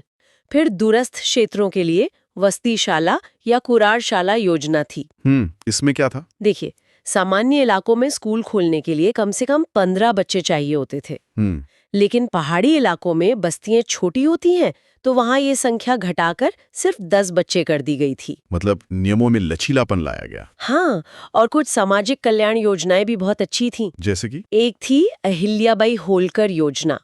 इसमें लड़कियों को स्कूल आने जाने के लिए मुफ्त बस यात्रा की सुविधा दी गई। इससे तो बहुत लड़कियों को मदद मिली होगी। बहुत। और दूसरी थी सावित्रीबाई फुले दत्तक पालक योजना। दत्तक पालक मतलब एडॉप्टिव पेरेंट? हाँ, इसमें समाज के लोग आगे आकर गरीब बच्चों की फीस भरते थे, उनकी पढ़ाई का खर्च उठाते थे। ये तो समाज को सीधे सीधे जोड़ने वाली बात हो गई। बिल्कुल। और साथ ही समावेशी शिक्षा पर भी बहुत जोर था। मतलब देवदासी बच्चों, विकलांग बच्चों और आर्थिक रूप से पिछड़े बच्चों पर खास ध्यान दिया गया। ठीक है, तो ये तो बहुत सारी जानकारी हो गई। एक बार जल्दी से मुख्य बिंदुओं को दोहरा लेते हैं ताकि सब याद रहे। जरूर। सबसे पहले फंडिंग एजेंसी याद रखिए। उत्तर प्रदेश में वर्ल्ड बैंक और राजस्थान में सिडा। ठीक है। और बिहार की योजना है महिला शिक्षण विहार 15+ उम्र के लिए और बालिका शिक्षण विहार 9+ उम्र की लड़कियों के लिए। बिल्कुल। फिर 2 फॉर्मूले, GER मात्रा के लिए और NER गुणवत्ता के लिए। सही।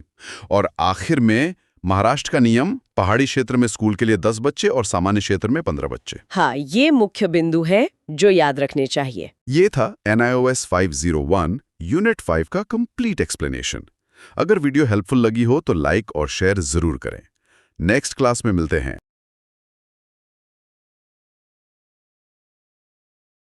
Welcome to our @education metro YouTube channel. अगर आपको पढ़ाई से रिलेटेड यूजफुल वीडियोस पसंद है तो वीडियो को लाइक करें, शेयर करें और चैनल को सब्सक्राइब जरूर करें। आज हम NIOS 501 यूनिट 6 का इम्पोर्टेंट टॉपिक पढ़ने जा रहे हैं।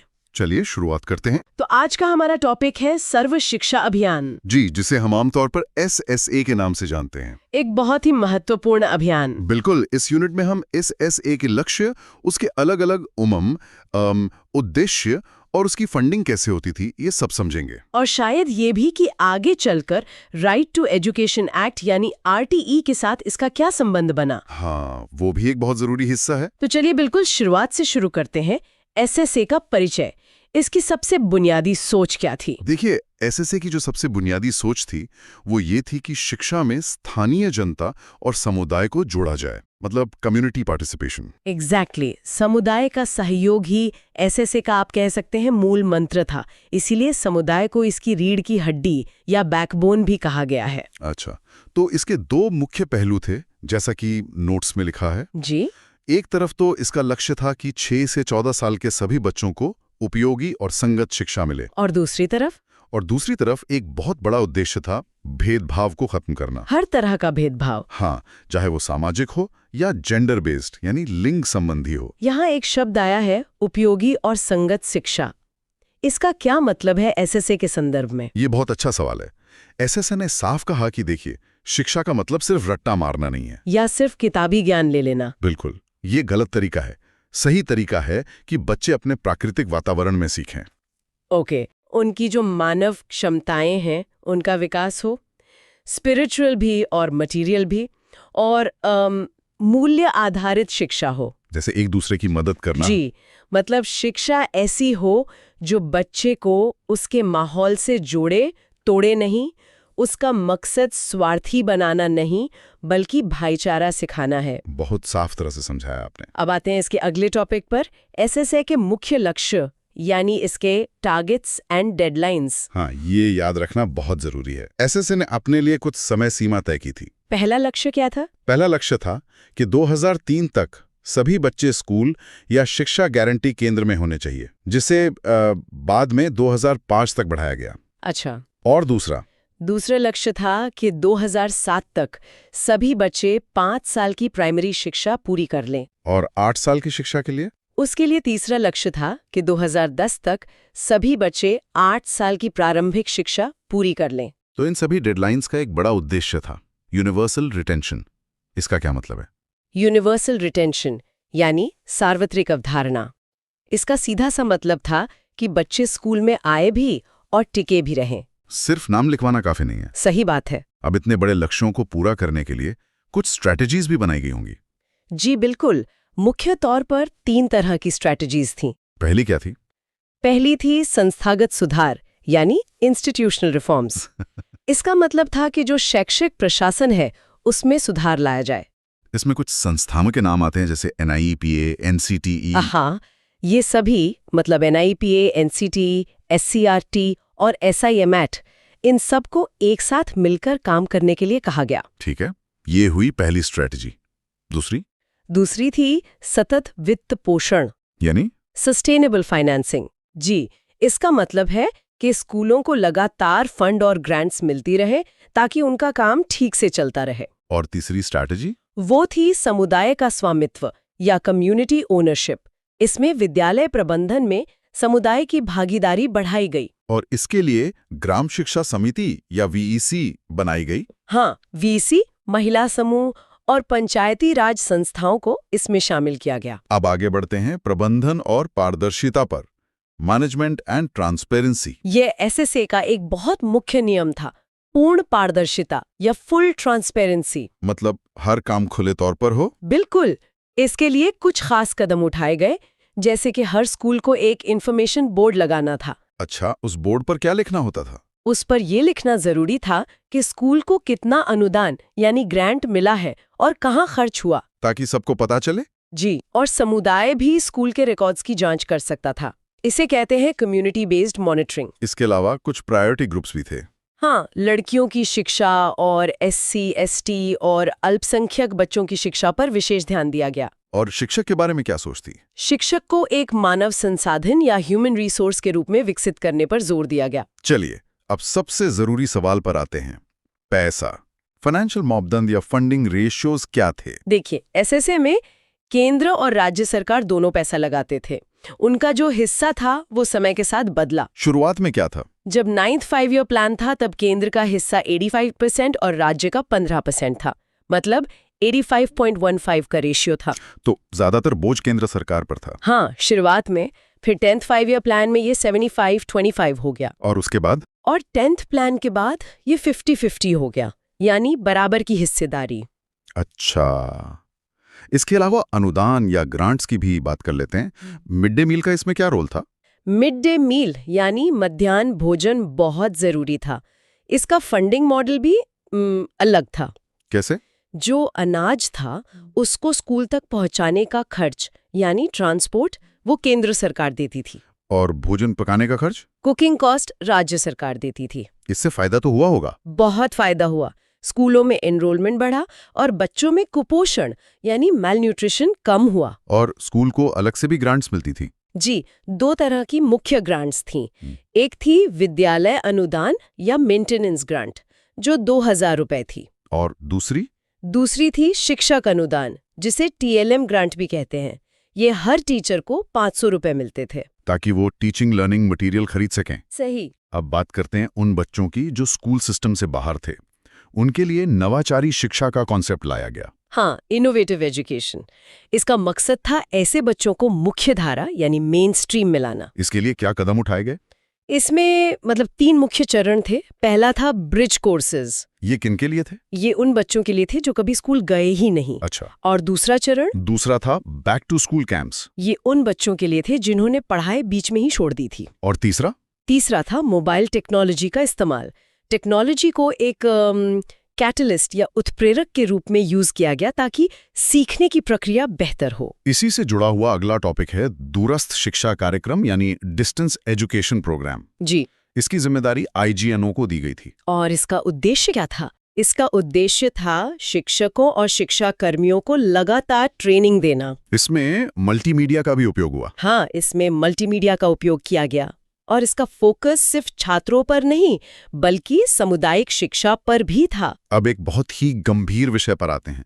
बच्चे स्कूल क्यों छोड़ते हैं और इसके उपाय क्या हैं? हाँ, ड्रॉप आउट्स एक बहुत बड़ी समस्या थी।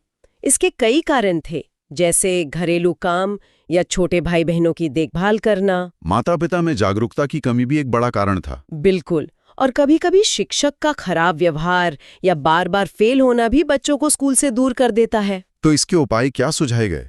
कई प्रैक्टिकल उपाय थे, जैसे कि फ्लेक्सिबल टाइमिंग्स, मतलब स्कूल का समय बच्चों की सुविधा के अनुसार बदलना, और जागरूकता कैंप लगाना, अवेयरनेस कैंप्स, और एक बहुत महत्वपूर्ण चीज थी नो डिटेंशन पॉलिसी, यानी बच्चों को फेल नहीं करना। जी। साथ ही स्कूल में मेडिकल सुविधा और टीचर्स का अच्छा व्यवहार भी जरूरी माना गया। चलिए अब हम अपने आखिरी टॉपिक पर हैं। RTE 2009 और SSA का अभिसरण यानी उनका कन्वर्जेंस। हाँ, RTE यानी शिक्षा का अधिकार अधिनियम 1 अप्रैल 2010 को लागू हुआ। तो इसके बाद SSA में क्या बदलाव आया? इसके बाद SSA भी RTE के नियमों का पालन करने लगा। वो RTE को लागू करने का मुख्य जरिया बन गया। इसमें स्कूल की दूरी के नियम बहुत महत्वपूर्ण हैं। बिल्कुल। इन्हें स्कूल डिस्टेंस नॉर्म्स कहते हैं। प्राइमरी स्कूल के लिए क्या नियम है? नियम ये है कि प्राइमरी स्कूल यानी क्लास 1 से 5 तक 1 किलोमीटर के दायरे में होना चाहिए, जहां 300 की आबादी हो। और अपर प्राइमरी स्कूल के लिए? अपर प्राइमरी स्कूल यानी क्लास 6 से 8 तक 3 किलोमीटर के दायरे में होना चाहिए, जहां 800 की आबादी हो। तो ये नियम बहुत साफ है। चलिए अब इस पूरे यूनिट की कुछ मुख्य बातों को जल्दी से रिवाइज कर लेते हैं। हाँ, ये अच्छा रहेगा। कुछ चीजें हैं जो बिल्कुल याद रखनी है। जैसे कि 9th प्लान में फंडिंग अनुपात क्या था? वो था 85-15। सही। और DEP का दायित्व किस संस्था को दिया गया था? वो IGNO को दिया गया था। 8 वर्ष की शिक्षा पूरी करने का लक्ष्य वर्ष क्या था? 2010। और प्राइमरी विद्यालय की दूरी का नियम? 1 किलोमीटर। और आखिरी TLM ग्रांट की राशि कितनी थी? 500 रुपए, यानी 500 रुपए प्रति शिक्षक। बिल्कुल सही। तो इस यूनिट में ये कुछ चीजें हैं जिन पर खास ध्यान देना है। जी। फंडिंग रेशोज, RTE के दूरी के नियम और MDM के नियम, ये 3 चीजें बहुत ही जरूरी हैं। ये था NIOS 501 यूनिट 6 का कंप्लीट एक्सप्लेनेशन। अगर वीडियो हेल्पफुल लगी हो तो लाइक और शेयर जरूर करें। नेक्स्ट क्लास में मिलते हैं। Welcome to our @education metro YouTube channel. अगर आपको पढ़ाई से रिलेटेड यूजफुल वीडियोस पसंद है तो वीडियो को लाइक करें, शेयर करें और चैनल को सब्सक्राइब जरूर करें। आज हम NIOS 501 यूनिट 7 का इम्पोर्टेंट टॉपिक पढ़ने जा रहे हैं। चलिए शुरुआत करते हैं। तो आज का हमारा विषय है प्रारंभिक शिक्षा के प्रबंधन का विकेंद्रीकरण। ये सुनने में थोड़ा मुश्किल लग सकता है। विकेंद्रीकरण यानी डिसेंट्रलाइजेशन। जी, पर अगर इसे आसान भाषा में समझे तो ये बहुत ही दिलचस्प कॉन्सेप्ट है। तो चलिए सबसे पहले यही समझते हैं, ये विकेंद्रीकरण आखिर है क्या? देखिए, इसका सीधा सा मतलब है शक्ति को एक जगह यानी केंद्र में इकट्ठा करके न रखना, बल्कि उसे अलग अलग स्तरों पर नीचे तक बांट देना। अच्छा, मतलब पावर सिर्फ एक बॉस के पास नहीं रहेगी, वो टीम में बट जाएगी। बिल्कुल। और शिक्षा के क्षेत्र में इसका मतलब है कि जिम्मेदारी अब सिर्फ किसी एक बड़े अधिकारी या संस्था की नहीं है, वो कई स्तरों पर बटी हुई है। जैसे हमारी नोट्स में क्रम दिया गया है, सबसे ऊपर NCERT। हाँ, फिर राज्य के स्तर पर SCERT, उसके नीचे जिले में डाइट, फिर ब्लॉक लेवल पर BRC और सबसे नीचे CRC और फिर हमारा स्कूल या गांव। तो ये पूरी सीढ़ी बनाने का मुख्य उद्देश्य क्या था? क्यों जरूरी है ये? इसके दो मुख्य उद्देश्य हैं। पहला, स्थानीय समुदाय मतलब जो लोकल लोग हैं उनकी भागीदारी को बढ़ाना। ताकि लोग स्कूल को अपना समझें। बिल्कुल। और दूसरा, शिक्षा को उसके असली उपभोक्ताओं यानी माता पिता और बच्चों के करीब लाना, ताकि शिक्षा उनकी जरूरतों के हिसाब से हो। ठीक है, तो मतलब साफ है। अब इसके फायदों पर बात करते हैं। डिसेंट्रलाइजेशन से क्या लाभ होते हैं? इसके 3 सबसे बड़े लाभ हैं। पहला, अधिकार यानी पावर। इससे जिला और गांव स्तर के जो अधिकारी हैं, जो समितियां हैं, उन्हें फैसले लेने की ताकत मिलती है। उन्हें हर चीज के लिए ऊपर पूछना नहीं पड़ता। सही कहा। दूसरा बड़ा फायदा है जवाबदेही यानी अकाउंटेबिलिटी। जब फैसले स्थानीय स्तर पर लिए जाते हैं तो शिक्षक और प्रशासन भी स्थानीय लोगों के प्रति ही जवाबदेह बनते हैं। ये बहुत महत्वपूर्ण बात है। और तीसरा है समावेशन, इंक्लूजन। जब फैसले लेने में पूरा समुदाय शामिल होता है तो जाति, धर्म, लिंग के आधार पर जो भेदभाव होता है वो खत्म होता है, क्योंकि सबकी आवाज सुनी जाती है। जी। अच्छा, तो ये विचार आया कहाँ से? भारत में इसकी शुरुआत कैसे हुई? ये एक जरूरी सवाल है। हाँ, ये एग्जाम पॉइंट ऑफ व्यू से भी जरूरी है।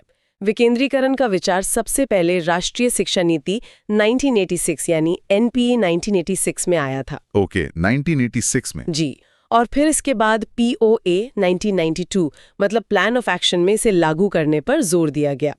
और इसी में सूक्ष्म आयोजन यानी माइक्रो प्लानिंग की बात भी की गई। और इन सब का लक्ष्य एक ही था? एक ही लक्ष्य था कि हर बच्चा अपनी पसंद की जगह पर पढ़े और कम से कम 8 साल की शिक्षा जरूर पूरी करे। ठीक है, आपने भागीदारी की बात की तो अगला टॉपिक है सामुदायिक सहयोग। हाँ, कम्युनिटी पार्टिसिपेशन।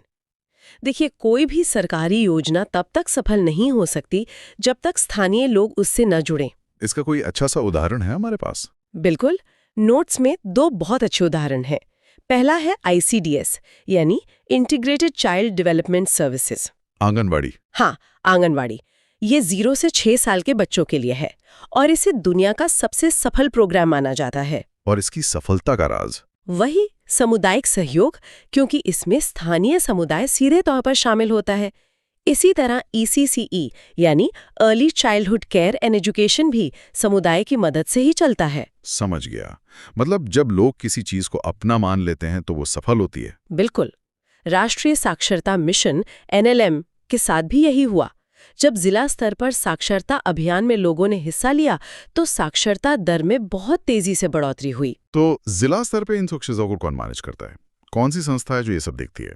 जिला स्तर पर ये सारी जिम्मेदारी DIET की है। DIET यानी district institute of education and training. जी। जिले के लिए योजना बनाना, उसकी प्रगति पर नजर रखना मतलब मॉनिटरिंग करना और समन्वय करना, ये सब DIET का ही काम है। तो एक तरह से जिले में शिक्षा की अंतिम जिम्मेदारी DIET की है। बिल्कुल, आप ऐसा कह सकते हैं। ठीक है, अब समुदाय को जोड़ने के लिए बहुत सारी स्थानीय समितियां या लोकल बॉडीज भी काम करती हैं, जैसे पंचायती राज, SMC, PTA, MTA, VEC। इनकी एक लंबी लिस्ट है। हाँ, और ये सब मिलकर एक इकोसिस्टम बनाती हैं। जैसे पंचायती राज तो शासन की सबसे निचली इकाई है। SMC यानी विद्यालय प्रबंधन समिति, ये स्कूल के मैनेजमेंट के लिए है। और PTA पेरेंट टीचर एसोसिएशन, ये तो हम सब जानते हैं। जी। और माताओं को खास तौर पर जोड़ने के लिए MTA यानी मदर टीचर एसोसिएशन, और पूरे गांव के लिए VEC यानी विलेज एजुकेशन कमिटी। तो ये सब अलग अलग स्तर पर काम करते हैं ताकि कोई छूट न जाए। एकदम सही। और इन सबको एक साथ एक फ्रेमवर्क में कौन लाता है? वो काम करता है सर्व शिक्षा अभियान यानी SSA।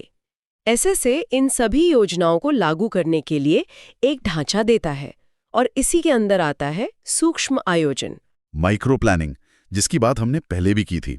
इसे बॉटम अप अप्रोच कहा गया है। इसका क्या मतलब है? बॉटम अप का सीधा मतलब है कि योजना ऊपर से यानी दिल्ली से बनकर नहीं आएगी, बल्कि नीचे से बनेगी। हाँ, गांव की जरूरतों के हिसाब से जमीनी स्तर से बनेगी। ये जरूरी क्यों है?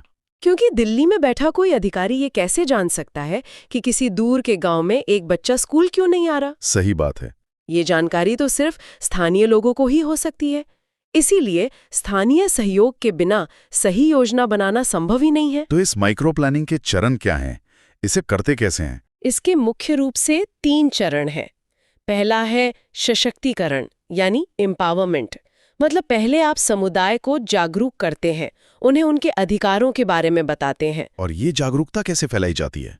इसके लिए कई अभियान चलाए जाते हैं, जैसे मीना मंच, माँ बेटी मेला, किशोरी मेला, प्रभात फेरी निकालना या फिर स्कूल में प्रवेश उत्सव मनाना। अच्छा, ताकि स्कूल गांव की जिंदगी का एक हिस्सा लगे। जी।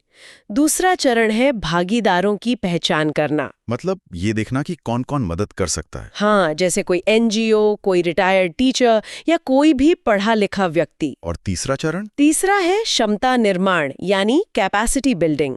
मतलब जिन लोगों को आपने भागीदार बनाया है उन्हें ट्रेनिंग देना, उन्हें सिखाना कि काम कैसे करना है। समझ गया। इसी से जुड़ा एक और टर्म है, विद्यालय मानचित्रण या स्कूल मैपिंग। ये क्या चीज है? इसका सीधा सा मतलब है ये पता लगाना कि स्कूल कहाँ है और कहाँ नए स्कूल की जरूरत है, ताकि हर बच्चे की पहुंच स्कूल तक हो सके। बिल्कुल, इसका उद्देश्य ही यही है। और ये नक्शा बनाने में DRC यानी डिस्ट्रिक्ट रिसोर्स सेंटर मदद करता है। और स्कूल सही चल रहा है या नहीं, इसकी सबसे पहली निगरानी कौन करता है? सबसे पहली निगरानी खुद समुदाय करता है, क्योंकि विद्यालय एक सामाजिक संस्था है।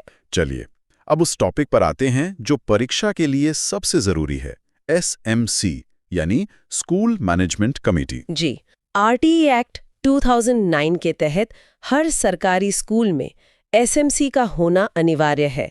ये विकेंद्रीकरण की सबसे मजबूत कड़ी है। तो इसकी बनावट कैसी होती है? इसमें कौन कौन लोग होते हैं? इसकी बनावट ही इसकी सबसे खास बात है। SMC में कम से कम 75% सदस्य बच्चों के माता पिता या अभिभावक होते हैं। 75%? मतलब ज्यादातर लोग पेरेंट्स ही होते हैं? हाँ, ताकि स्कूल का कंट्रोल सीधे समुदाय के हाथ में रहे। और बाकी के 25% में कौन होता? बाकी 25% को 3 बराबर हिस्सों में बांटा जाता है। 1/3 सदस्य स्थानीय अथॉरिटी से, जैसे पंचायत के सदस्य, 1/3 स्कूल के अध्यापक और बाकी 1/3 में स्थानीय शिक्षाविद या छात्र भी हो सकते हैं। तो इस SMC का सबसे मुख्य काम क्या है? इसका सबसे मुख्य काम है SDP बनाना, स्कूल डेवलपमेंट प्लान। विद्यालय विकास योजना। जी, ये स्कूल के लिए 3 साल की एक योजना होती है, जिसे हर साल की छोटी छोटी उप योजनाओं में बांटा जाता है। बिल्कुल। और एक जरूरी बात यह है कि SDP को वित्तीय वर्ष शुरू होने से 3 महीने पहले ही तैयार कर लेना होता है, ताकि समय पर फंड्स मिल सकें। हाँ, इसके अलावा स्कूल के फंड्स का हिसाब रखना, मिड डे मील और पढ़ाई की क्वालिटी पर नजर रखना, ये सब भी SMC के ही काम है। ठीक है। अब एक और टॉपिक है क्षमता निर्माण यानी कैपेसिटी बिल्डिंग। इसे थोड़ा और विस्तार से समझते हैं। जरूर। UNDP के अनुसार क्षमता निर्माण का मतलब है व्यक्तियों और संस्थाओं की वो योग्यता जिससे वो काम पूरा करें, समस्याएं सुलझाएं और अपने लक्ष्य हासिल करें। और ये 2 तरह का होता है ना? जी। पहला है व्यक्तिगत यानी इंडिविजुअल, जी। जैसे किसी एक टीचर की ट्रेनिंग। और दूसरा है संस्थागत यानी इंस्टीट्यूशनल, जी। जैसे पूरे स्कूल का इंफ्रास्ट्रक्चर सुधारना, वहां लाइब्रेरी बनाना। ये दोनों ही जरूरी हैं। आज के समय में तकनीक की भी बहुत बड़ी भूमिका है। ICT यानी इंफॉर्मेशन एंड कम्युनिकेशन टेक्नोलॉजी। हाँ, ज्ञान समाज या नॉलेज सोसाइटी के लिए शिक्षा में तकनीक का इस्तेमाल बहुत जरूरी हो गया है। इसके 3 चालक या ड्राइवर्स बताए गए हैं। जी। पहला है भाषा, लैंग्वेज। इंटरनेट पर ज्यादातर कंटेंट अंग्रेजी में है, जो एक चुनौती है। जी। दूसरा है साक्षरता, लिटरेसी, मतलब सिर्फ पढ़ना लिखना नहीं बल्कि डिजिटल साक्षरता। और तीसरा और सबसे जरूरी है अधिगम यानी लर्निंग। तकनीक का असली मकसद सीखने को बेहतर बनाना है। अगर तकनीक से सीखना बेहतर नहीं हो रहा तो वो बस एक दिखावा है। बिल्कुल। चलिए अब आखिर में कुछ और जरूरी बिंदुओं पर बात कर लेते हैं, जैसे MDM यानी मिड डे मील का खर्च। हाँ, ये जानना जरूरी है।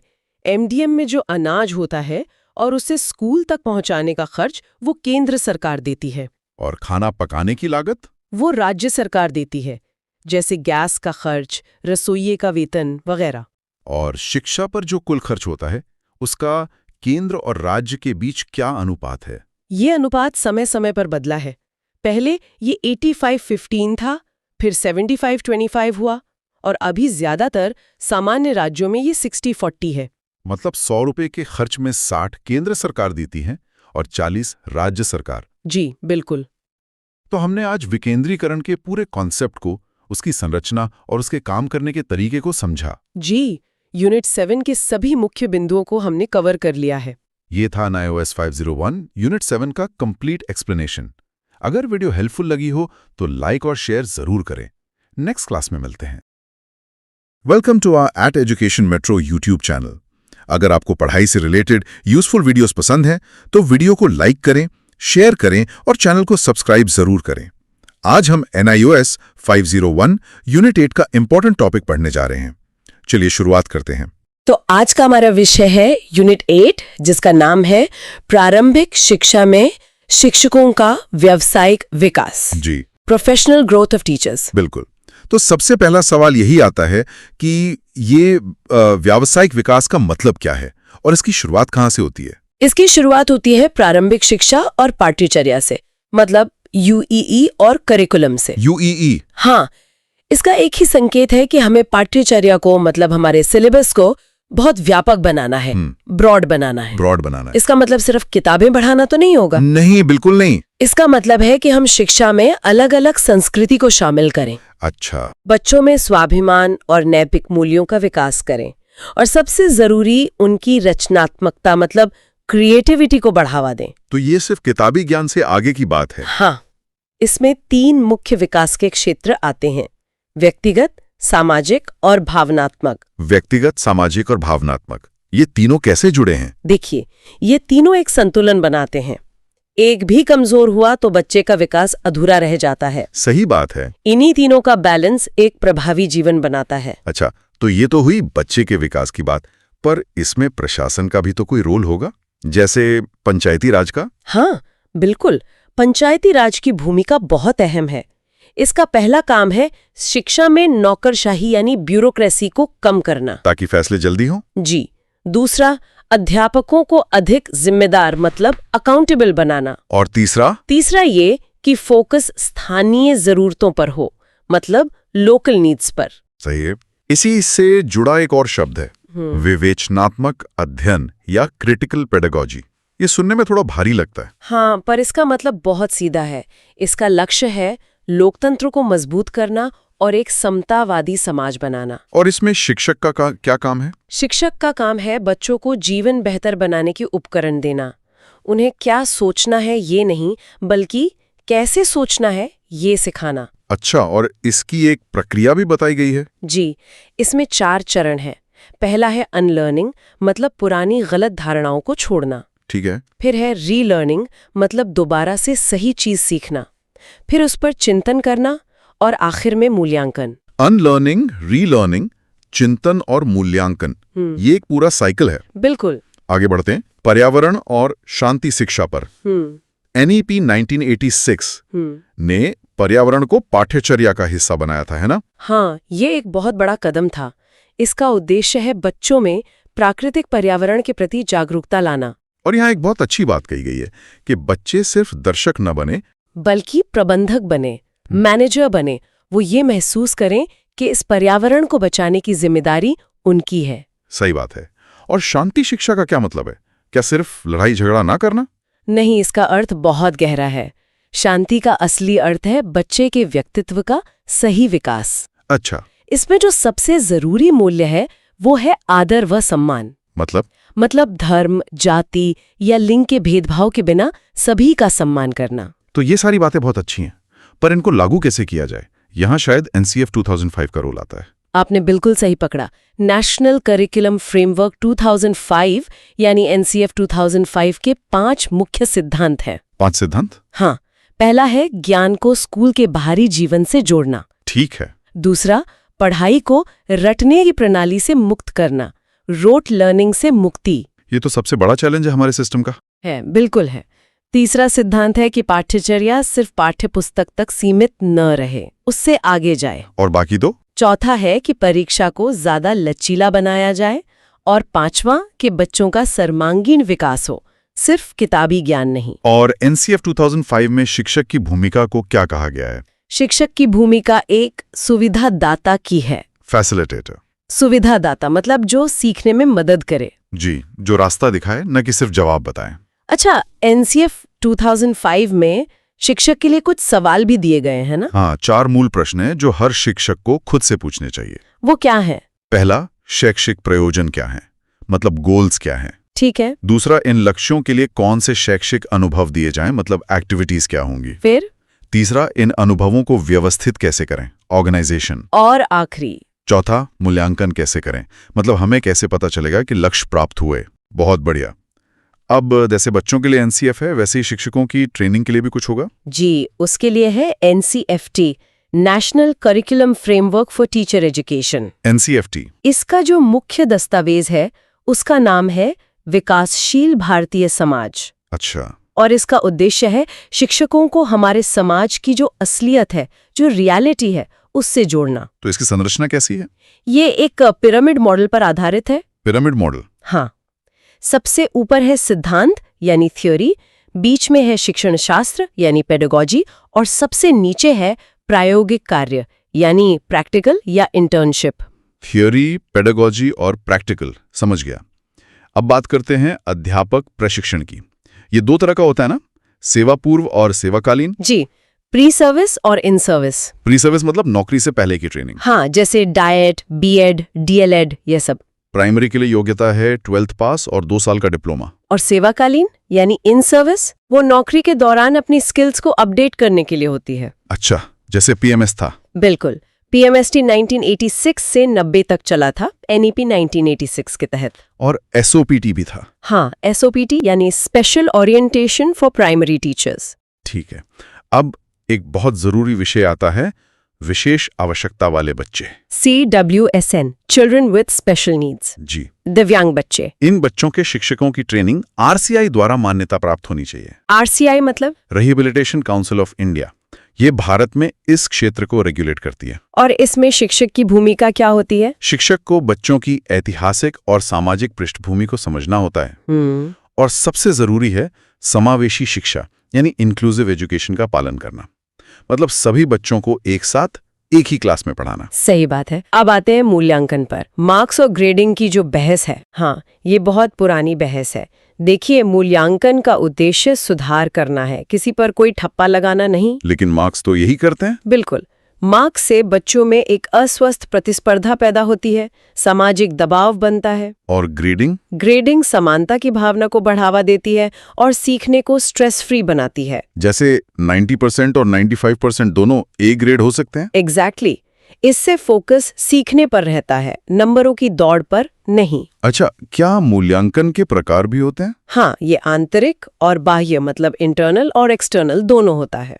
ठीक है। अब पियाजे और पाठ्यचर्या का क्या संबंध है? पियाजे ने बच्चों के विकास की अलग अलग अवस्थाएं बताई हैं, पाठ्यचर्या उसी के हिसाब से बननी चाहिए। जैसे कक्षा 1 से 5 के लिए? कक्षा 1 से 5 के बच्चे मतलब 7 से 11 साल के, वो मूर्त संक्रियात्मक अवस्था में होते हैं, कॉन्क्रीट ऑपरेशनल स्टेज। इसका क्या मतलब है? इसका मतलब है कि वो देखकर और छूकर बेहतर सीखते हैं, कॉन्क्रीट चीजों से। और कक्षा 6 से 8 की बच्चे? वो 11 से 14 साल के होते हैं, वो अमूर्त संक्रियात्मक अवस्था में आ जाते हैं, एब्स्ट्रैक्ट ऑपरेशनल। मतलब अब वो तार्किक और काल्पनिक चिंतन कर सकते हैं, लॉजिक लगा सकते हैं। अच्छा, तो क्या शिक्षकों के लिए कुछ नए तरह के कोर्स भी हैं? हाँ, कई नवाचारी पाठ्यक्रम हैं। जैसे जामिया मिलिया इस्लामिया का एमएड इन प्राइमरी एजुकेशन है, टिस मुंबई का एमएड प्रोग्राम है, आईग्नो से डिस्टेंस मोड में बीएड भी है। और एक ब्रिज कोर्स का भी जिक्र है। हाँ, ब्रिज कोर्स ये 6 महीने का कोर्स होता है जो बीएड स्टूडेंट्स को प्राइमरी टीचर बनने में मदद करता है। ठीक है। अब हम आते हैं सबसे आखिरी और शायद सबसे गहरे कॉन्सेप्ट पर, विमर्शी चिंतन, रिफ्लेक्टिव थिंकिंग। ये क्या होता है? इसका सीधा सा मतलब है अपने अनुभवों और अपने पढ़ाने के तरीके पर गहराई से सोचना। इसके जनक जॉन ड्यूवी को कहा जाता है ना? जी, फादर ऑफ रिफ्लेक्टिव थिंकिंग। उनका एक बहुत मशहूर कथन है, शिक्षा अनुभवों की निरंतर पुनर्रचना है। और उन्होंने इसके लिए 3 गुण भी जरूरी बताए हैं। हाँ, खुलापन मतलब ओपन माइंडेडनेस, जिम्मेदारी मतलब रिस्पॉन्सिबिलिटी, और उत्साह मतलब होल हार्टेडनेस। तो इसकी प्रक्रिया क्या है? ये एक साइकिल है, अनुभव, फिर उस पर चिंतन और फिर सुधार, एक्सपीरियंस, रिफ्लेक्शन, इम्प्रूवमेंट। इसमें एक और नाम आता है, डोनाल्ड शॉन का। हाँ, डोनाल्ड शॉन का कॉन्सेप्ट है नॉलेज इन एक्शन, मतलब आपका ज्ञान आपके काम में दिखना चाहिए। उन्होंने 3 मॉडल दिए हैं। जी, 3 मॉडल्स। पहला है रिफ्लेक्शन इन एक्शन। क्रिया में चिंतन। हाँ, मतलब पढ़ाते पढ़ाते सोचना, ऑन द स्पॉट सोचना कि क्या बेहतर कर सकते हैं। अच्छा, और दूसरा? दूसरा है रिफ्लेक्शन ऑन एक्शन, क्रिया पर चिंतन।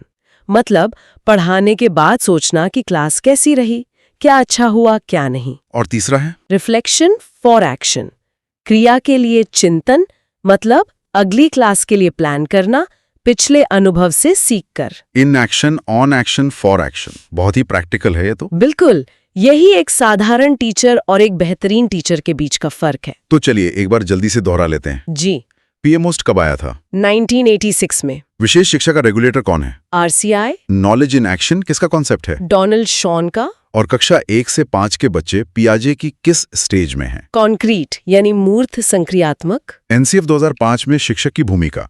फैसिलिटेटर यानी सुविधादाता। और एनसीएफटी का मुख्य दस्तावेज? विकासशील भारतीय समाज। ये था NIOS 501 यूनिट 8 का कंप्लीट एक्सप्लेनेशन। अगर वीडियो हेल्पफुल लगी हो तो लाइक और शेयर जरूर करें। नेक्स्ट क्लास में मिलते। वेलकम टू आवर मंजिल विद अंसारी यूट्यूब चैनल। अगर आपको DSSP टीचिंग मेथोडोलॉजी से रिलेटेड यूजफुल वीडियोस पसंद हैं तो वीडियो को लाइक करें, शेयर करें और चैनल को सब्सक्राइब जरूर करें।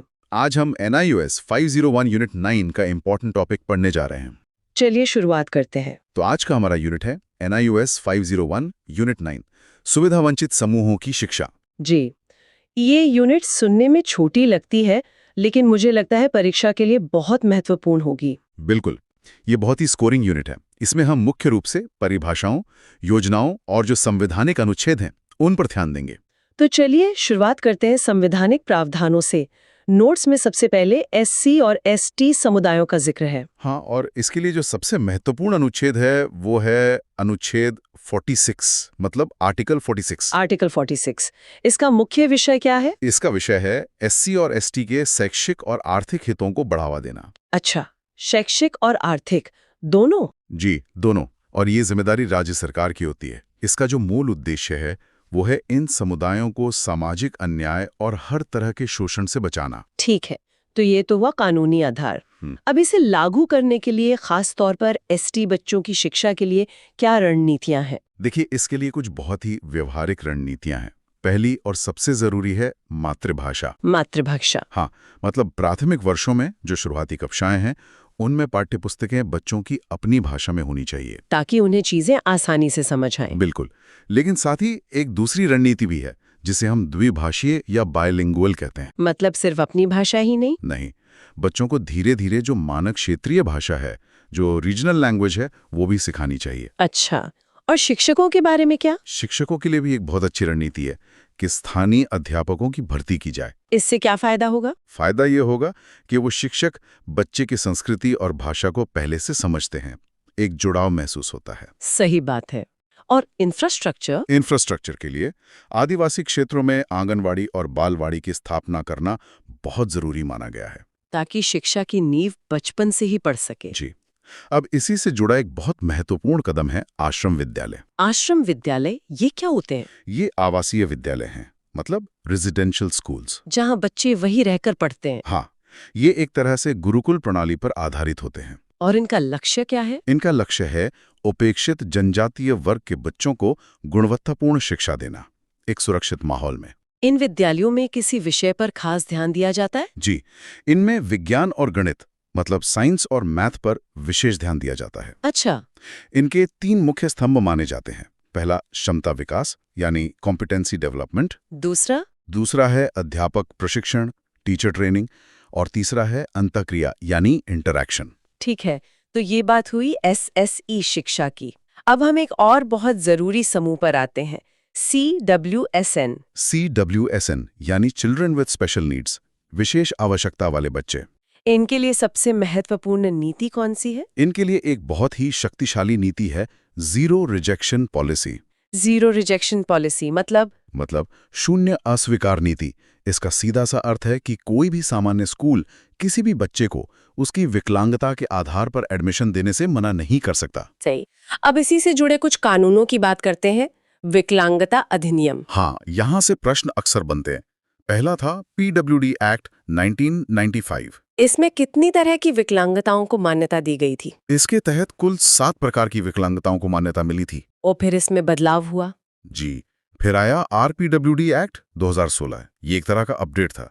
इसमें क्या बदला? इसमें विकलांगताओं की सूची को बढ़ाया गया और अब इसमें कुल 21 प्रकार की विकलांगताएं शामिल हैं। 21? हाँ, इसमें कुछ नए नाम भी जोड़े गए होंगे। हाँ बिल्कुल, जैसे कि एसिड अटैक विक्टिम्स और पार्किंसंस रोग, इनको भी इसमें जोड़ा गया। ठीक है, तो बच्चे को एडमिशन मिल गया, पर मूल्यांकन और परीक्षा का क्या? हाँ, ये भी एक जरूरी सवाल है। CWSN बच्चों को परीक्षा और मूल्यांकन में कुछ रियायतें दी जाती हैं। जैसे उन्हें पेपर पूरा करने के लिए अतिरिक्त समय, मतलब एक्स्ट्रा टाइम दिया जाता है। और जो बच्चे लिख नहीं सकते, उनके लिए एक लेखक यानी स्क्राइब की सुविधा होती है, जो उनकी मदद करता है। उपकरण के इस्तेमाल के बारे में क्या नियम है? जरूरत के अनुसार ब्रेल लिपि या कैलकुलेटर जैसे उपकरणों का प्रयोग करने की भी अनुमति होती है। अच्छा, और ये योजना कौन बनाता है? ये योजना जिलाधिकारी मतलब DM और समुदाय को मिलकर बनानी चाहिए। उन बच्चों की बात करते हैं जो स्कूल सिस्टम से ही बाहर हैं, मतलब जो सुदूर क्षेत्रों में हैं या स्कूल छोड़ चुके हैं। हाँ, उनके लिए भी प्रावधान है। इसके लिए बनाया गया है ब्रिज कोर्स। ब्रिज कोर्स यानी सेतु पाठ्यक्रम।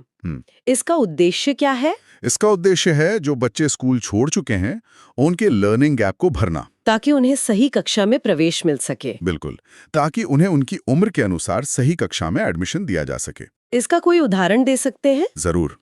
मान लिए किसी बच्चे ने कक्षा 3 के बाद स्कूल छोड़ दिया और अब वो वापस कक्षा 5 में आना चाहता है, तो उसे सीधे कक्षा 5 में नहीं बिठा सकते। नहीं, ब्रिज कोर्स उसे कक्षा 4 के स्तर का ज्ञान देकर तैयार करेगा, ताकि वो कक्षा 5 में बाकी बच्चों के साथ पढ़ सके। ये योजनाएं किसके तहत आती हैं? ये EGS और AIE जैसी योजनाएं सर्व शिक्षा अभियान यानी SSA के तहत आती हैं। EGS के बारे में कुछ खास नियम भी हैं? हाँ, EGS मतलब एजुकेशन गारंटी स्कीम। इसके केंद्रों के लिए कुछ नियम हैं। ये 6 से 14 वर्ष के बच्चों के लिए है। क्या नियम है? मैदानी क्षेत्रों में मतलब प्लेन्स में केंद्र खोलने के लिए कम से कम 15 बच्चे होने चाहिए। और पहाड़ी क्षेत्रों में? पर्वतीय क्षेत्रों में ये संख्या कम है, वहाँ कम से कम 10 बच्चे होने पर भी केंद्र खोला जा सकता है। ये संख्याएं परीक्षा के लिए बहुत महत्वपूर्ण है। अब एक और बहुत ही संवेदनशील समूह की बात करते हैं, श्रमजीवी बच्चे, वो बच्चे जो काम करते हैं। जी, वर्किंग चिल्ड्रन। इनकी शिक्षा के लिए 2 मुख्य समाधान सोचे गए हैं। पहला क्या है? पहला है रात्रि विद्यालय यानी नाइट स्कूल्स। पर क्या ये बहुत कारगर है? देखिए, ये एक समाधान तो है, लेकिन इसका एक नुकसान भी है। क्या? दिन भर काम करने के बाद बच्चे और शिक्षक दोनों ही बहुत थक जाते हैं, तो इससे शिक्षा की जो गुणवत्ता है, जो क्वालिटी है, वो कम हो जाती है। तो फिर दूसरा और बेहतर समाधान क्या है? बेहतर समाधान माना जाता है व्यावसायिक प्रशिक्षण, मतलब वोकेशनल ट्रेनिंग। ये बेहतर क्यों है? क्योंकि इसमें शिक्षा को बच्चों के काम और उनके कौशल मतलब स्किल से सीधा जोड़ा जाता है। इसका फायदा? फायदा यह है कि बच्चे इसमें रुचि लेते हैं और वो अपने काम को और बेहतर तरीके से कर पाते हैं। ये तो बहुत व्यवहारिक है। चलिए अब अल्पसंख्यक समुदायों की शिक्षा की बात करते हैं। जी, माइनॉरिटीज। जी। इनके लिए भी कुछ खास रणनीतियां हैं। पहली तो भाषा से संबंधित है। मतलब उर्दू या अन्य अल्पसंख्यक भाषाओं में पाठ्य पुस्तकें उपलब्ध कराना। और शिक्षकों के बारे में? समुदाय से ही शिक्षकों की भर्ती करना, जिन्हें हम कम्युनिटी टीचर्स कहते हैं, और मदरसों का आधुनिकीकरण करना। Modernisation of मदरसाज। ठीक है, इन सब में शिक्षक की भूमिका बहुत अहम है। बिल्कुल, और शिक्षकों के सशक्तिकरण यानी टीचर एम्पावरमेंट के लिए 3 चीजें बहुत जरूरी हैं। वो 3 चीजें क्या हैं? पहला, बेहतर वेतन मतलब सैलरी।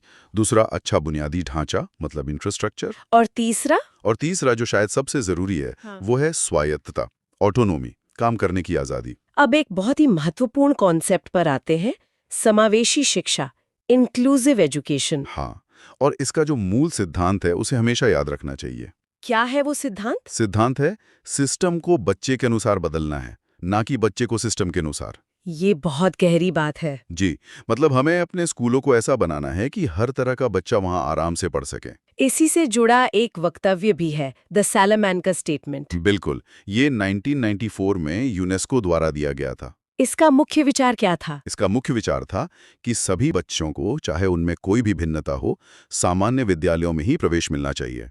इसके क्या फायदे बताए गए? इसके दो बड़े फायदे हैं। एक तो ये कम खर्चीला है, कॉस्ट इफेक्टिव है, और दूसरा इससे सामाजिक एकता बढ़ती है। समावेशी शिक्षा का भारत में कोई अच्छा उदाहरण है? एक बेहतरीन उदाहरण है नाली काली अभियान। नाली काली, ये किस राज्य का है? यह कर्नाटक राज्य में 1990 के दशक में शुरू हुआ था। और इसका कंसेप्ट क्या है? इसका कंसेप्ट है आनंददायी अधिगम, मतलब जॉयफुल लर्निंग। इसकी सबसे खास बात क्या है? इसकी सबसे खास बात है बच्चों के बैठने का आधार। वो कैसे? बच्चों को उनकी जाति या लिंग के आधार पर नहीं बैठाया जाता। तो फिर किस आधार पर? उन्हें उनके अधिगम स्तर, मतलब लर्निंग लेवल के अनुसार बैठाया जाता है। ये तो बहुत ही अलग है। अब बात करते हैं बाल अधिकारों की। इसके लिए कौन सा आयोग है? इसके लिए राष्ट्रीय आयोग है NCPCR, राष्ट्रीय बाल अधिकार संरक्षण आयोग। इसकी स्थापना कब हुई? इसकी स्थापना मार्च 2007 में हुई थी। ये आयोग बालक या चाइल्ड को कैसे परिभाषित करता है? इसके अनुसार 18 वर्ष से कम आयु का प्रत्येक मानव बालक है। अच्छा, इसीलिए 18 साल से पहले वोटिंग या ड्राइविंग लाइसेंस नहीं मिलता। जी बिल्कुल। और शिक्षा व्यवस्था के 3 मुख्य हितधारक माने जाते हैं। स्टेक होल्डर्स कौन कौन है वो? विद्यार्थी, अध्यापक और अभिभावक। अब अंत में कुछ तकनीकी पहलुओं की बात कर लेते हैं। जरूर। शिक्षा में तकनीक के प्रयोग के लिए कुछ अहम पहल हुई हैं, जैसे EDUSAT। EDUSAT या GSAT 3, ये क्या है? इसे अक्टूबर 2004 में ISRO ने लॉन्च किया था। यह शिक्षा के लिए समर्पित भारत का पहला भूस्तर उपग्रह है, जियो स्टेशनरी सैटेलाइट। एक और नाम है होमी भाभा सेंटर। जी, TIFR का होमी भाभा सेंटर। इसका काम है कम लागत में विज्ञान और गणित की अच्छी शिक्षण सामग्री विकसित करना। और OER क्या है? OER का अर्थ है ओपन एजुकेशनल रिसोर्सेस, मतलब मुफ्त डिजिटल सामग्री जो इंटरनेट पर सभी के लिए उपलब्ध हो। चलिए, अब एक बार जल्दी से कुछ सबसे महत्वपूर्ण अनुच्छेदों को दोहरा लेते हैं। हाँ, ये बहुत जरूरी है। सबसे पहले 821A। ये है 6 से 14 वर्ष के बच्चों के लिए निशुल्क और अनिवार्य शिक्षा। फिर है 824। 14 वर्ष से कम उम्र के बच्चों को खतरनाक काम पर रखने पर रोक।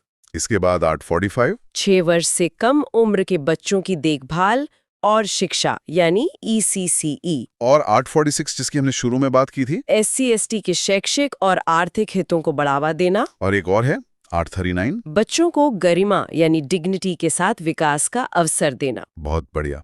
अब चलिए इस यूनिट से जुड़े 5 सबसे महत्वपूर्ण प्रश्नों को रिवाइज करते हैं। ठीक है। पहला प्रश्न, RPWD एक्ट 2016 में कितनी विकलांगताएं हैं? इसका उत्तर है 21। दूसरा प्रश्न, नाली काली अभियान किस राज्य का है? इसका उत्तर है कर्नाटक। तीसरा, शून्य अस्वीकार नीति यानी जीरो रिजेक्शन पॉलिसी किससे संबंधित है? यह CWSN और समावेशन से संबंधित है। चौथा प्रश्न, जनजातीय हितों का अनुच्छेद कौन सा है? इसका उत्तर है आर्टिकल 46। और आखिरी 5वां प्रश्न, सलमान का वक्तव्य यानी सलमान का स्टेटमेंट किस वर्ष आया? इसका उत्तर है 1994। ये था NIOS 501 यूनिट 9 का कंप्लीट एक्सप्लेनेशन। अगर वीडियो हेल्पफुल लगी हो तो लाइक और शेयर जरूर करें। नेक्स्ट क्लास में मिलते हैं।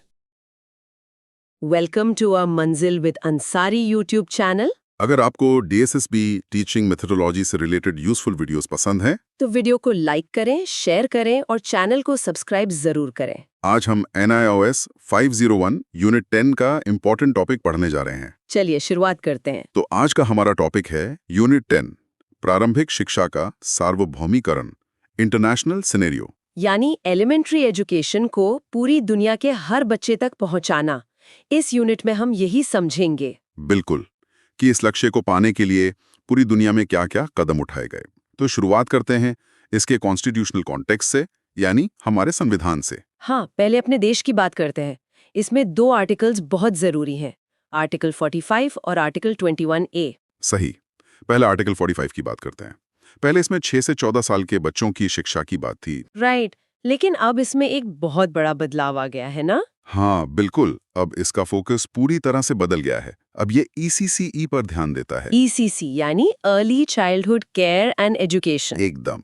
अब ये 0 से 6 साल के बच्चों की देखभाल और उनकी प्री स्कूल शिक्षा की बात करता है। अच्छा, तो फिर 6 से 14 साल के बच्चों के लिए क्या प्रोविजन है, वो कहाँ गया? वो और भी ज्यादा मजबूत होकर आर्टिकल 21A में आ गया। Article 21A। हाँ, इसके तहत 6 से 14 साल के बच्चों के लिए शिक्षा अब फ्री और कंपलसरी है। निशुल्क और अनिवार्य। और सबसे इम्पोर्टेंट बात यह है कि अब ये एक फंडामेंटल राइट यानी मौलिक अधिकार बन गया है। बिल्कुल, और मौलिक अधिकार बनने का मतलब है कि अब ये एक कानूनी हक है, सरकार इसे मना नहीं कर सकती। ठीक है, तो ये तो हुई हमारे देश की बात।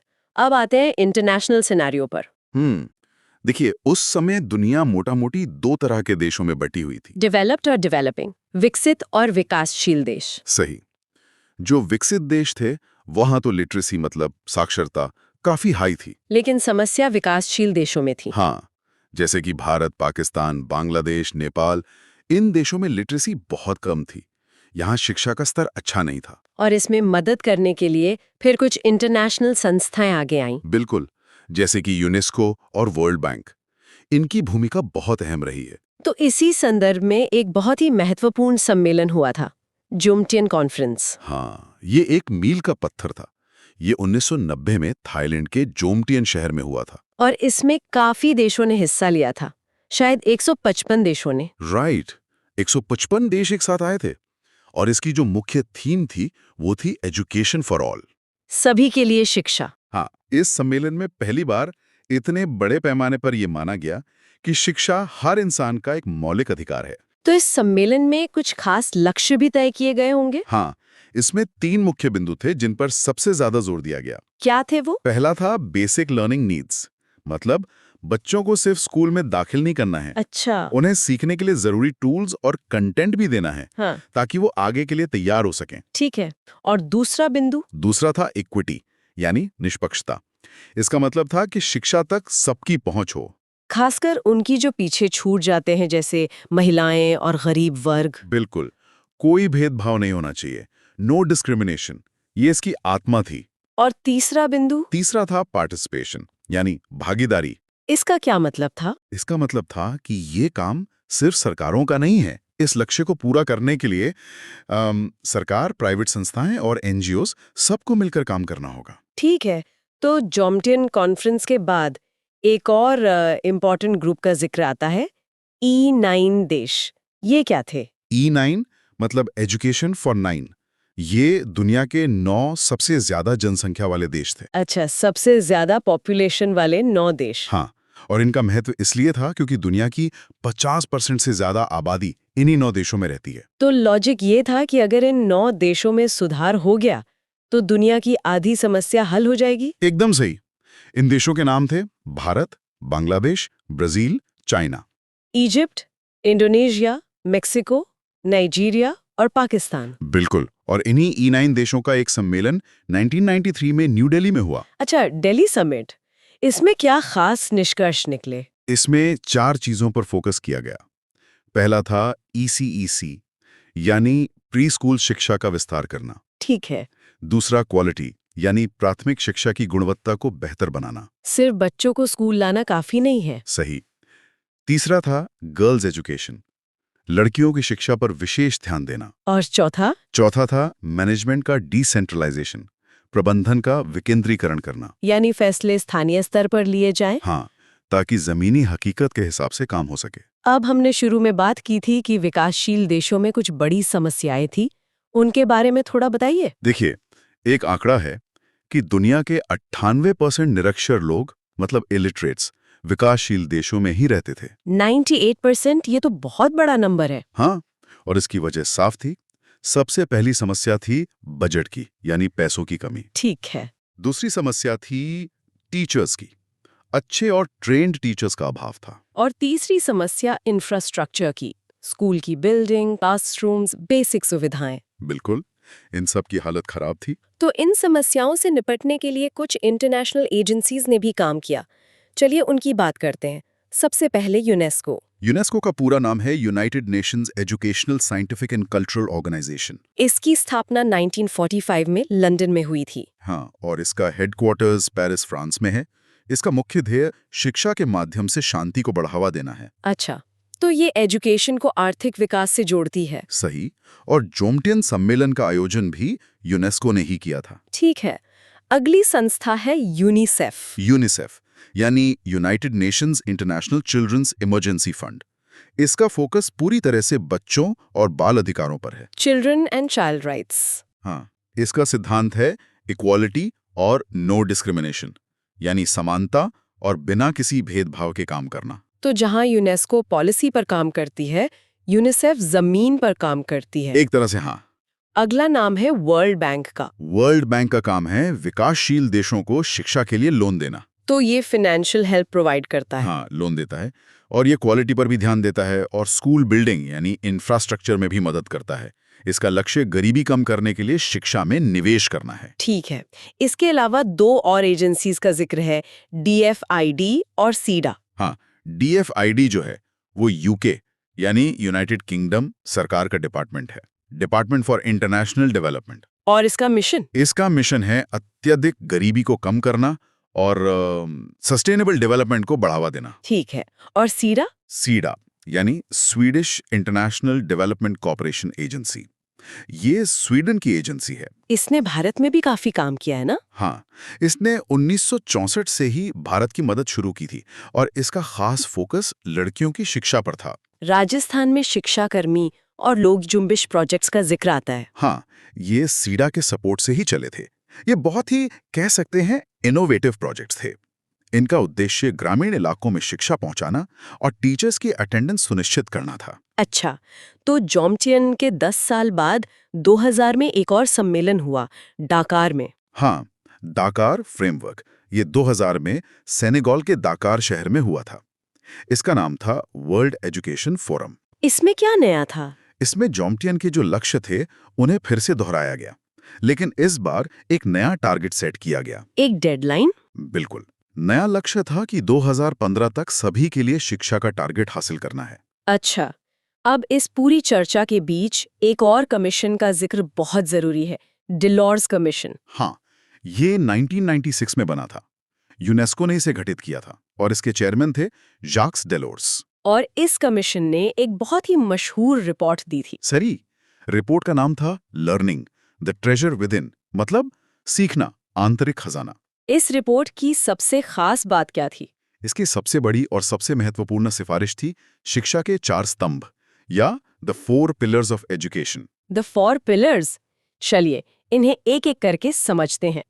पहला स्तंभ था लर्निंग टू नो, यानी जानने के लिए सीखना। इसका मतलब है ज्ञान प्राप्त करना, आसपास की दुनिया को समझना। बिल्कुल, फैक्ट्स, फिगर्स, थ्योरीज, ये सब जानना। ठीक है।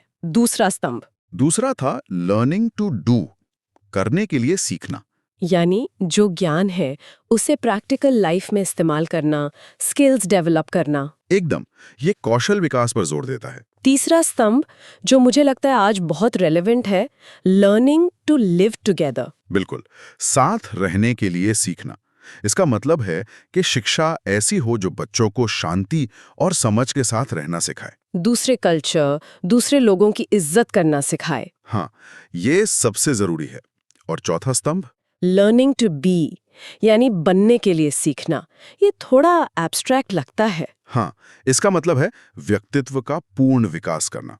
शिक्षा का मकसद सिर्फ एक अच्छा वर्कर बनाना नहीं है, बल्कि एक बेहतर, संपूर्ण इंसान बनाना है। अपनी क्षमताओं को पहचानना, आत्मनिर्भर बनना। सही।